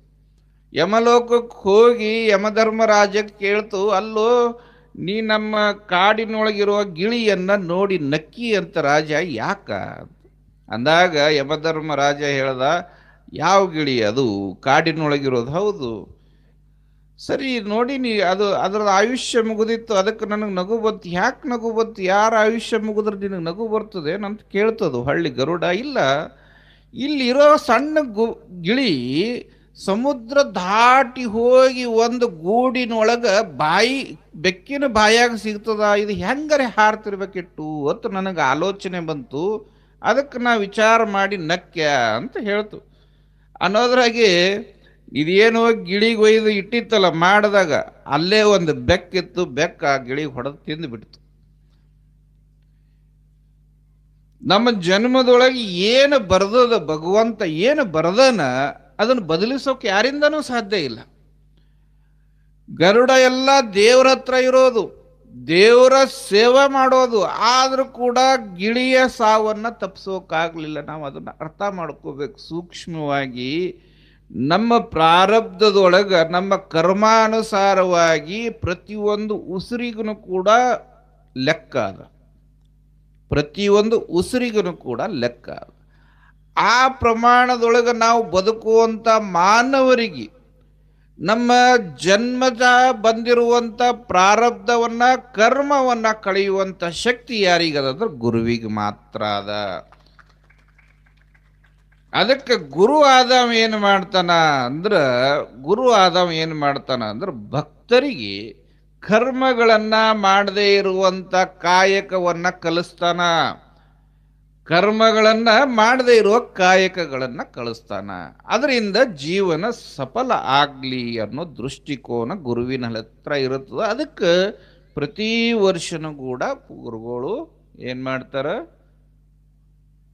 ಮಾಡ್ತಾರ ತಂಗಿ, ಪುರಾಣ ಹಚ್ತಾರ, ಪ್ರವಚನ ಹಚ್ತಾರ, ಸ್ವಾಮಿಗಳನ್ನ ಕರೆಸ್ತಾರ, ಹಿತವಚನಗಳನ್ನ ಹೇಳಿಸ್ತಾರೆ. ಹಿತವಚನಗಳನ್ನ ಯಾಕೆ ಹೇಳಿಸ್ತಾರ? ಸುಭಾಷಿತಕಾರ ಬರೀತಾನ, ಪೃಥ್ವಿಯಾನಿ ತ್ರೀಣಿ ರತ್ನಾನಿ ಜಲಂ ಅನ್ನಂ ಸುಭಾಷಿತಂ ಮೂಢೈ ಪಾಷಾಣ ಖಂಡೇಶು ರತ್ನ ಸಂಜ್ಞಾ ವಿಧೀಯತೆ ಅಂತ ಬರೀತಾನೆ. ಭೂಮಿ ಮೇಲೆ 3 ರತ್ನಗಳದಾವು. ಯಾವುವು ಅಂತಂದ್ರೆ ಒಂದನೇದು ಜಲಂ, ನೀರು. ಒಂದೇ ರತ್ನ ಅಂದ್ರೆ ನೀರು. ನೀರಿಲ್ಲದೆ ಯಾವ ಜೀವಿ ಸಂಕುಲನೂ ಬದುಕೋಕಾಗೋದಿಲ್ಲ. ಎರಡನೇದ್ದು ಅನ್ನಂ, ಅನ್ನ ಇಲ್ಲದೇನೆ ಯಾವುದು ಜೀವಿ ಸಂಕುಲ ಬದುಕೋಕಾಗೋದಿಲ್ಲ. ಇನ್ನು ಮೂರನೇದು ಯಾವುದು ಅಂದ್ರೆ ಸುಭಾಷಿತಂ, ಒಳ್ಳೆಯ ಮಾತುಗಳು. ಇದು ರತ್ನಕ್ಕೆ ಸಮಾನ ಅಂತ ಆ ಸುಭಾಷಿತಕಾರ ಬರೀತಾನೆ. ರತ್ನಕ್ಕೆ ಸಮಾನವಾದದ್ದು. ಅಂತ ಒಂದು ರತ್ನ ನನ್ನ ಭಕ್ತರಿಗೆ ಸಿಗಲಿ, ನನ್ನ ಭಕ್ತರ ಬದುಕು ಬದಲಾಗಲಿ, ಅವರ ದೈನಂದಿನ ಜೀವನದೊಳಗೆ ಸಂಸ್ಕಾರದಿಂದ ಅವರು ಬದುಕುವಂಥವ್ರಾಗಲಿ. ಇದು ಮಾನವರಾಗಿ ಹುಟ್ಟ್ಯಾರ ಅಂದ ಬಳಿಕ ಇವರನ್ನ ಸರಿಯಾಗಿ ದಡವನ್ನ ಸೇರಿಸಬೇಕು, ಇವರನ್ನ ಮಹಾದೇವರು ಮಾಡಬೇಕು ಅನ್ನೋ ಪ್ರಯತ್ನ ಪಡುವಂತ ಏಕೈಕ ನಿಸ್ವಾರ್ಥ ಜೀವಿ ಯಾರು ಅಂದ್ರೆ ಅದು ಗುರು ಮಾತ್ರ ಅನ್ನೋದನ್ನ ನಾವು ಅರ್ಥೈಸ್ಕೋಬೇಕು. ಗುರು ಸಾಮಾನ್ಯವಾಗಿ ಯಾವುದನ್ನ ನೀವು ಏನನ್ನ ಅನ್ಕೋತೀರಿ ಗೊತ್ತಿಲ್ಲ. ಗುರುಗೆ ಏನಪ್ಪ, ನಮ್ಮಂಗೆ 2 ಕಾಲು ಅದಾವ, ಕಣ್ಣು ಅದಾವ, ಕಿವಿ ಅದಾವ, ನರರೂಪದೊಳಗಿರುವಂಥವ ಅಂತ. ಆದ್ರೆ ಗುರುವಿನಲ್ಲಿರುವಂಥ ಶಕ್ತಿ ಅದು ಯಾವ ಭಗವಂತನ ಹತ್ರನೂ ಇರೋದಿಲ್ಲ. ಅದಕ್ಕಾಗಿ ನಗುರೋರಧಿಕಂ, ಗುರುವಿನಿಗಿಂತ ಅಧಿಕವಾದದ್ದು ಯಾವುದೂ ಇಲ್ಲ ಅನ್ನೋದನ್ನು ನಾವು ಅರ್ಥೈಸ್ಕೋಬೇಕು. ನಮ್ಮ ಜೀವನದೊಳಗೆ ನಾವೆಲ್ಲ ಇವತ್ತು ನೀವು ಇಲ್ಲಿ ಬಂದು ಕುಂತೀರಿ, ಇಲ್ಲೊಬ್ರು ಅಡಿಗೆ ಮಾಡ್ಯಾರ, ಈ ಅಡಿಗೆಗೊಬ್ರು ಸಾಮಾನ್ಯ ಕೊಟ್ಟಾರ, ಕೆಲವು ಮಂದಿ ಅಡಿಗೆ ತಯಾರು ಮಾಡ್ಯಾರ. ಈಗ ನೀವು ಎದ್ದ ಬಳಿಕ ನಿಮಗೆ ಅಡಿಗೆ ನೀಡ್ತಾರ, ದಾಸೋಗ ಮಾಡ್ತಾರ. ಈಗ ಇದನ್ನು ಕಲಿಸೋರು ಯಾರು ಕಲಿಸೋರು? ಈ ಮಂದ್ಯಾಗ ನಿಮಗೆ ಕಲಿಸೋರು ಯಾರು? ಒಬ್ಬ ಗುರು ಬೇಕಲ್ಲ. ಒಂದು ಹಡಗಿನೊಳಗೆ ಕೂತೀವಿ ಅಂದ್ರೆ ಅದು ಒಯ್ದು ದಂಡಿಗೆ ಮುಟ್ಟಿಸ್ಬೇಕು, ದಂಡಿ ಮುಟ್ಟಬೇಕು ಅಂದ್ರೆ ಒಬ್ಬ ನಾವಿಕ ಬೇಕಲ್ಲ. ಈ ಬದುಕಿಗೂ ಒಬ್ಬ ನಾವಿಕ ಬೇಕು. ಆ ನಾವಿಕನೇ ನಮ್ಮ ಜೀವನದ ನಾಯಕ, ಅವನೇ ಗುರುನಾಥ ಅನ್ನೋದನ್ನು ನಾವು ಅರ್ಥೈಸ್ಕೋಬೇಕು ಅನ್ನೋ ವಿಚಾರವನ್ನು ನಾವು ಅರ್ಥೈಸ್ಕೋಬೇಕು. ನಾವು ಹಿಂದಿ ಒಳಗೊಬ್ಬ ಬರೀತಾನೆ, ಬಹಳ ಸುಂದರವಾಗಿ ಬರೀತಾನ, अपने दुख में रोने वाले ए इंसान दूसरों की दुख दर्द में आंसू बहाना सीख लो. तुम खाने में वो मजा नहीं जो गरीबों को खिलाने में है. ए इंसान केवल 4 दिन की जीवन, इंसान केवल 4 दिन की जीवन, किसी की काम आना सीख लो, किसी की काम आना सीख लो ಅಂತ ಬರೀತಾನೆ. ಎಷ್ಟು ಸುಂದರವಾಗಿ ಬರೀತಾನ ಅಂದ್ರ, अपने दुख में रोने वाले ए इंसान, ನಿನ್ನ ಕಷ್ಟದೊಳಗೆ ಅಳುವಂತ ಏ ಮನುಷ್ಯ, ನಿನ್ನ ಕಷ್ಟ ಯಾರಿಗರೆ ಕಷ್ಟ ಬಂತು ಅಂದ್ರೆ ಎಲ್ಲರೂ ಕಣ್ಣಿನಿಂದ ನೀರು ಬರ್ತಾವ, ಅಳತಾರ. ಆದ್ರೆ ಅವ ಹೇಳ್ತಾನ, ಸುಭಾಷಿತ ಹೇಳ್ತಾನೆ ಏನಂತ ಅಂದ್ರ, अपने दुख में रोने वाले इंसान दूसरों की दुख दर्द में आंसू बहाना सीख लो. ಏನು ಹೇಳ್ತಾನೆ ಅಂದ್ರೆ ನಿನ್ನ ಕಷ್ಟ ಬಂದಾಗ ಹೆಂಗೆ ನಿನ್ನ ಕಣ್ಣಿನಿಂದ ನೀರು ಬರ್ತಾವಲ್ಲ ಹಂಗೆ ನಿನ್ನ ನೆರೆಹೊರೆಯವರಿಗೆ ನಿನ್ನ ಆಸುಪಾಸಿನವರಿಗೆ ತೊಂದರೆ ಆದಾಗೂ ಕೂಡ ನಿನ್ನ ಕಣ್ಣಿನಿಂದ ನೀರು ಬರಬೇಕು. ಅಷ್ಟು ಮನಸ್ಸು ಮೃದುವಾಗಿರಬೇಕು. ಬದುಕಿನೊಳಗೆ ಮನುಷ್ಯನ ಮನಸ್ಸು ಮೃದುವಾಗಿರಬೇಕು ಅಂತ ಹೇಳ್ತಾನೆ.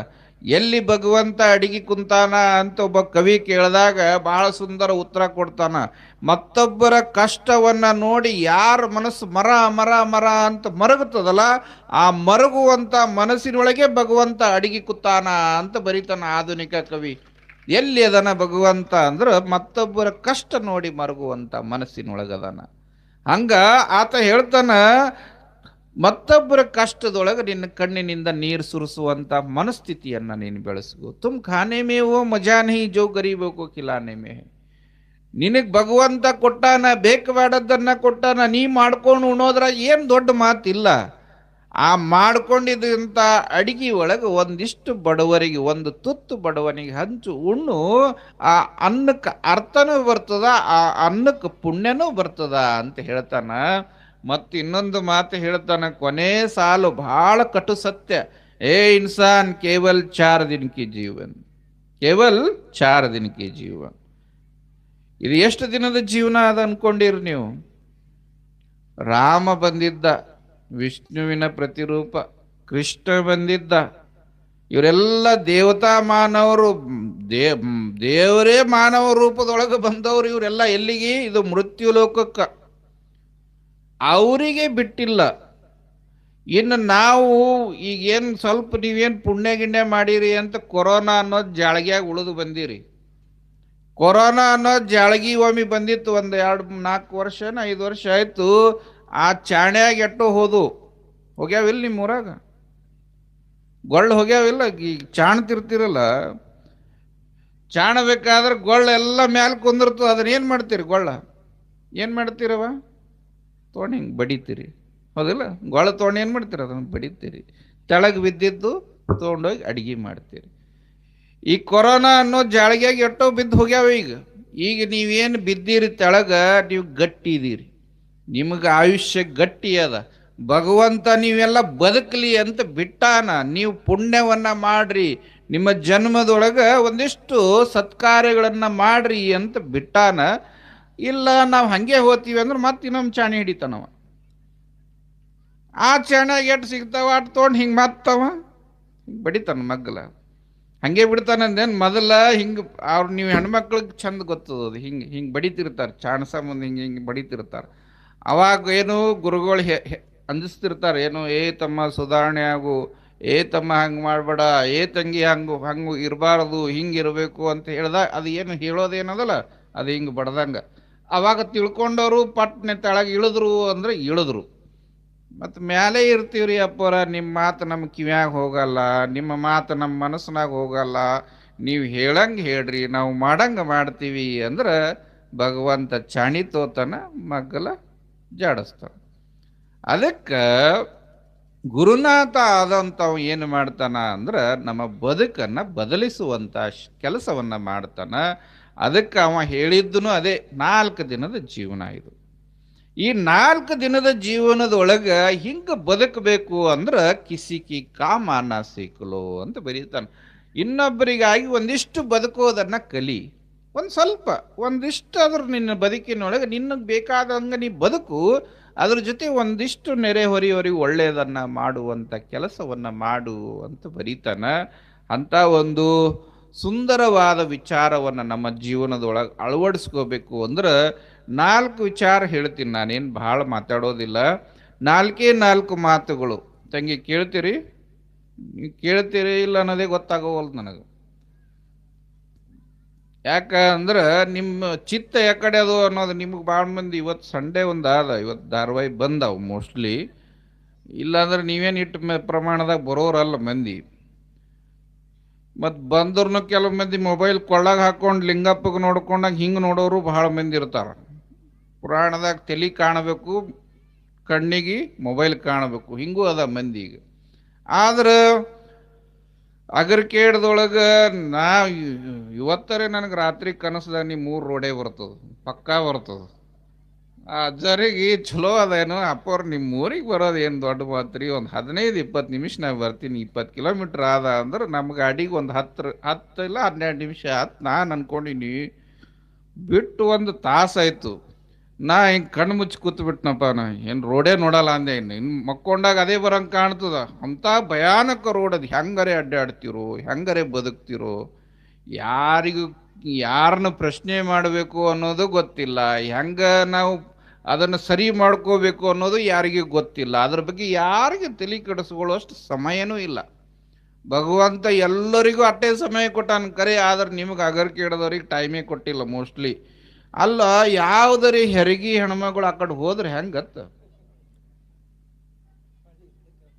ದವಾಖಾನಿ ಮುಟ್ತಾಳ್ರಿ. ಏನು ಸೀರಿಯಸ್ ಇದ್ದಿದ್ದು, ಸೀರಿಯಸ್ ಇದ್ದಿದ್ದು ಹೋದ್ರೆ ಅದೇನು ದವಾಖಾನಿ ಮುಟ್ಟಲ್ಲ ನನಗನ್ಸಿದ ಮಟ್ಟಿಗೆ. ಇಲ್ಲೇ ನಡವರಿಕೆ ಹೊಳ್ಳಿ ಓಂ ನಮಃ ಶಿವಾಯ. ಇವೆಲ್ಲ ನಮ್ಮೆಲ್ಲರ ಆದ್ಯ ಕರ್ತವ್ಯಗಳು ಇವು. ನನ್ನೂರ, ನನ್ನ ಸಮಾಜ, ನಮ್ಮವರು ಅನ್ನೋದು ಬೇಕಲ್ಲ. ಪ್ರಜ್ಞಾವಂತರಲ್ಲಿ ಆ ವಿಚಾರ ವಿವೇಕ ಬೇಕಲ್ಲ ಜೀವನದೊಳಗೆ. ಏನಿರ್ತದ ಅದ್ರಾಗ ಬದುಕಿ ಹೋಗೋದು ಅಂದ್ರೆ ಹೆಂಗ?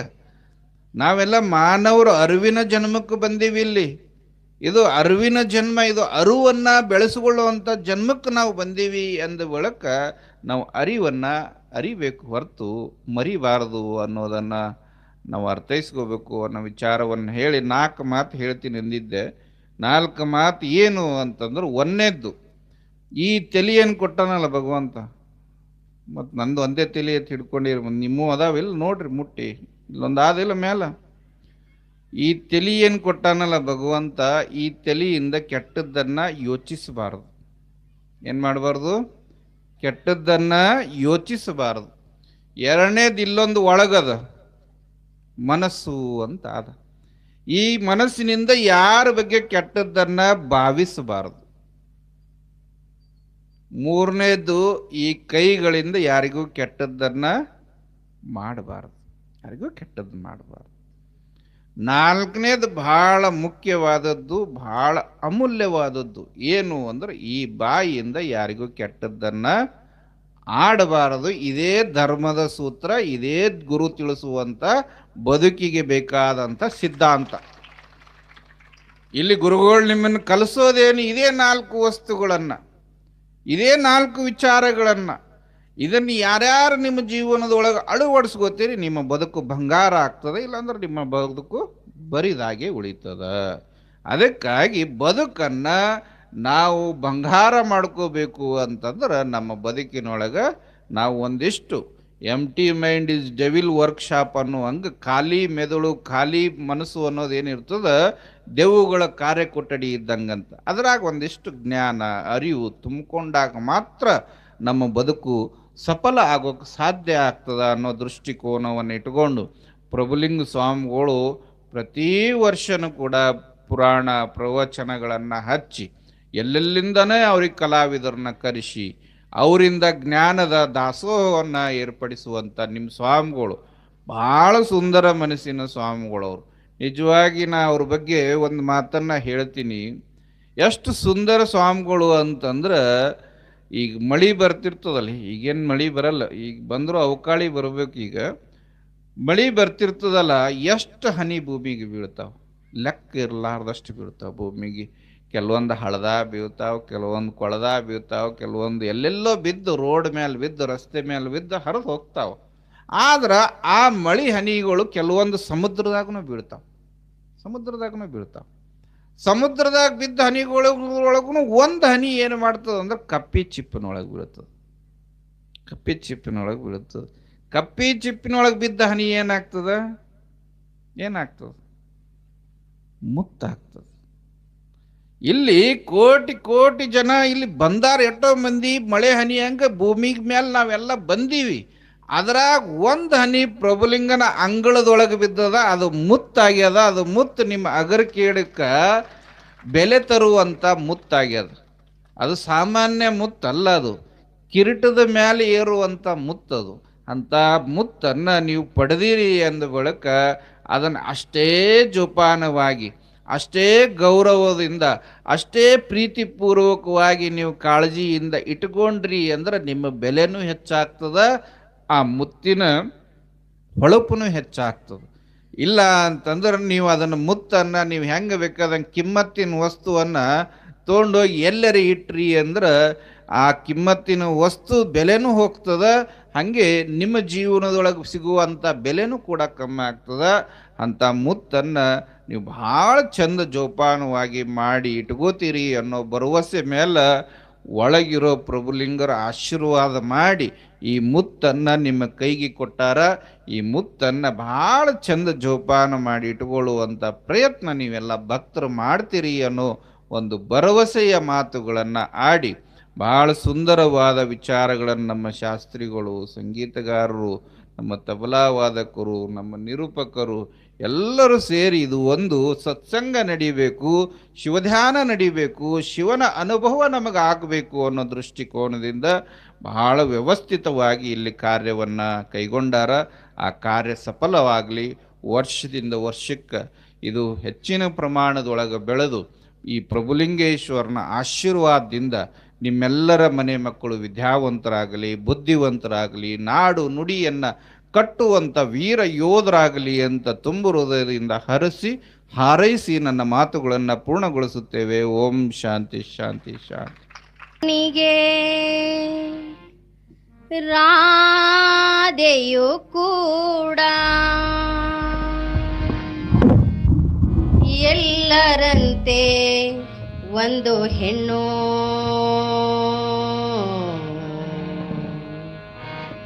ನನಗೂ ಆಕೆ ಕೃಷ್ಣನ ತೋರುವ ಪ್ರೀತಿಯ ನೀಡಿದ ಕಣ್ಣು.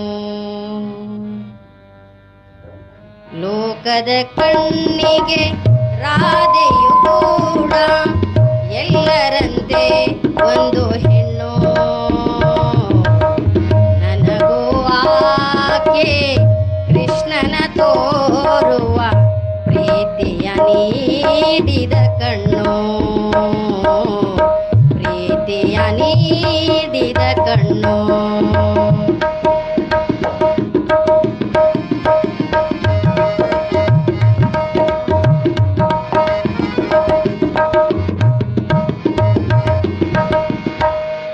ತಿಂಗಳ ರಾತ್ರಿ ತೊರೆಯು ಸಮೀಪ, ತಿಂಗಳ ರಾತ್ರಿ ತೊರೆಯು ಸಮೀಪ, ಉರಿದರೆ ಯಾವುದು ದೀಪ,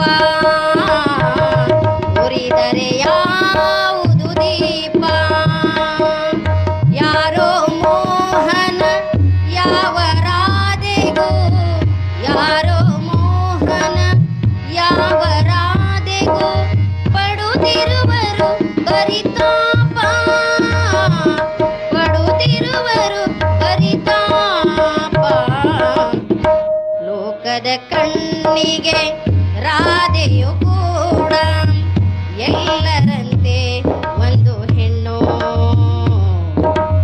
ನನಗೂ ಆಕೆ ಕೃಷ್ಣನ ತೋರುವ ಪ್ರೀತಿಯ ನೀಡಿದ ಕಣ್ಣು.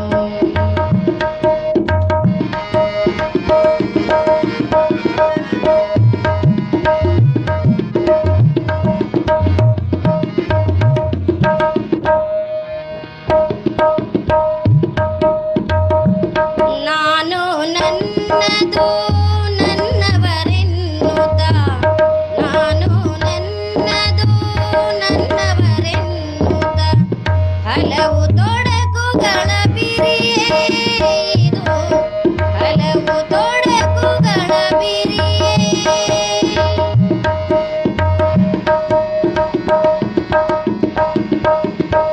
ಭಾವಿಸಿ ಸೇರಲು ಬೃಂದಾವನವು, ಭಾವಿಸಿ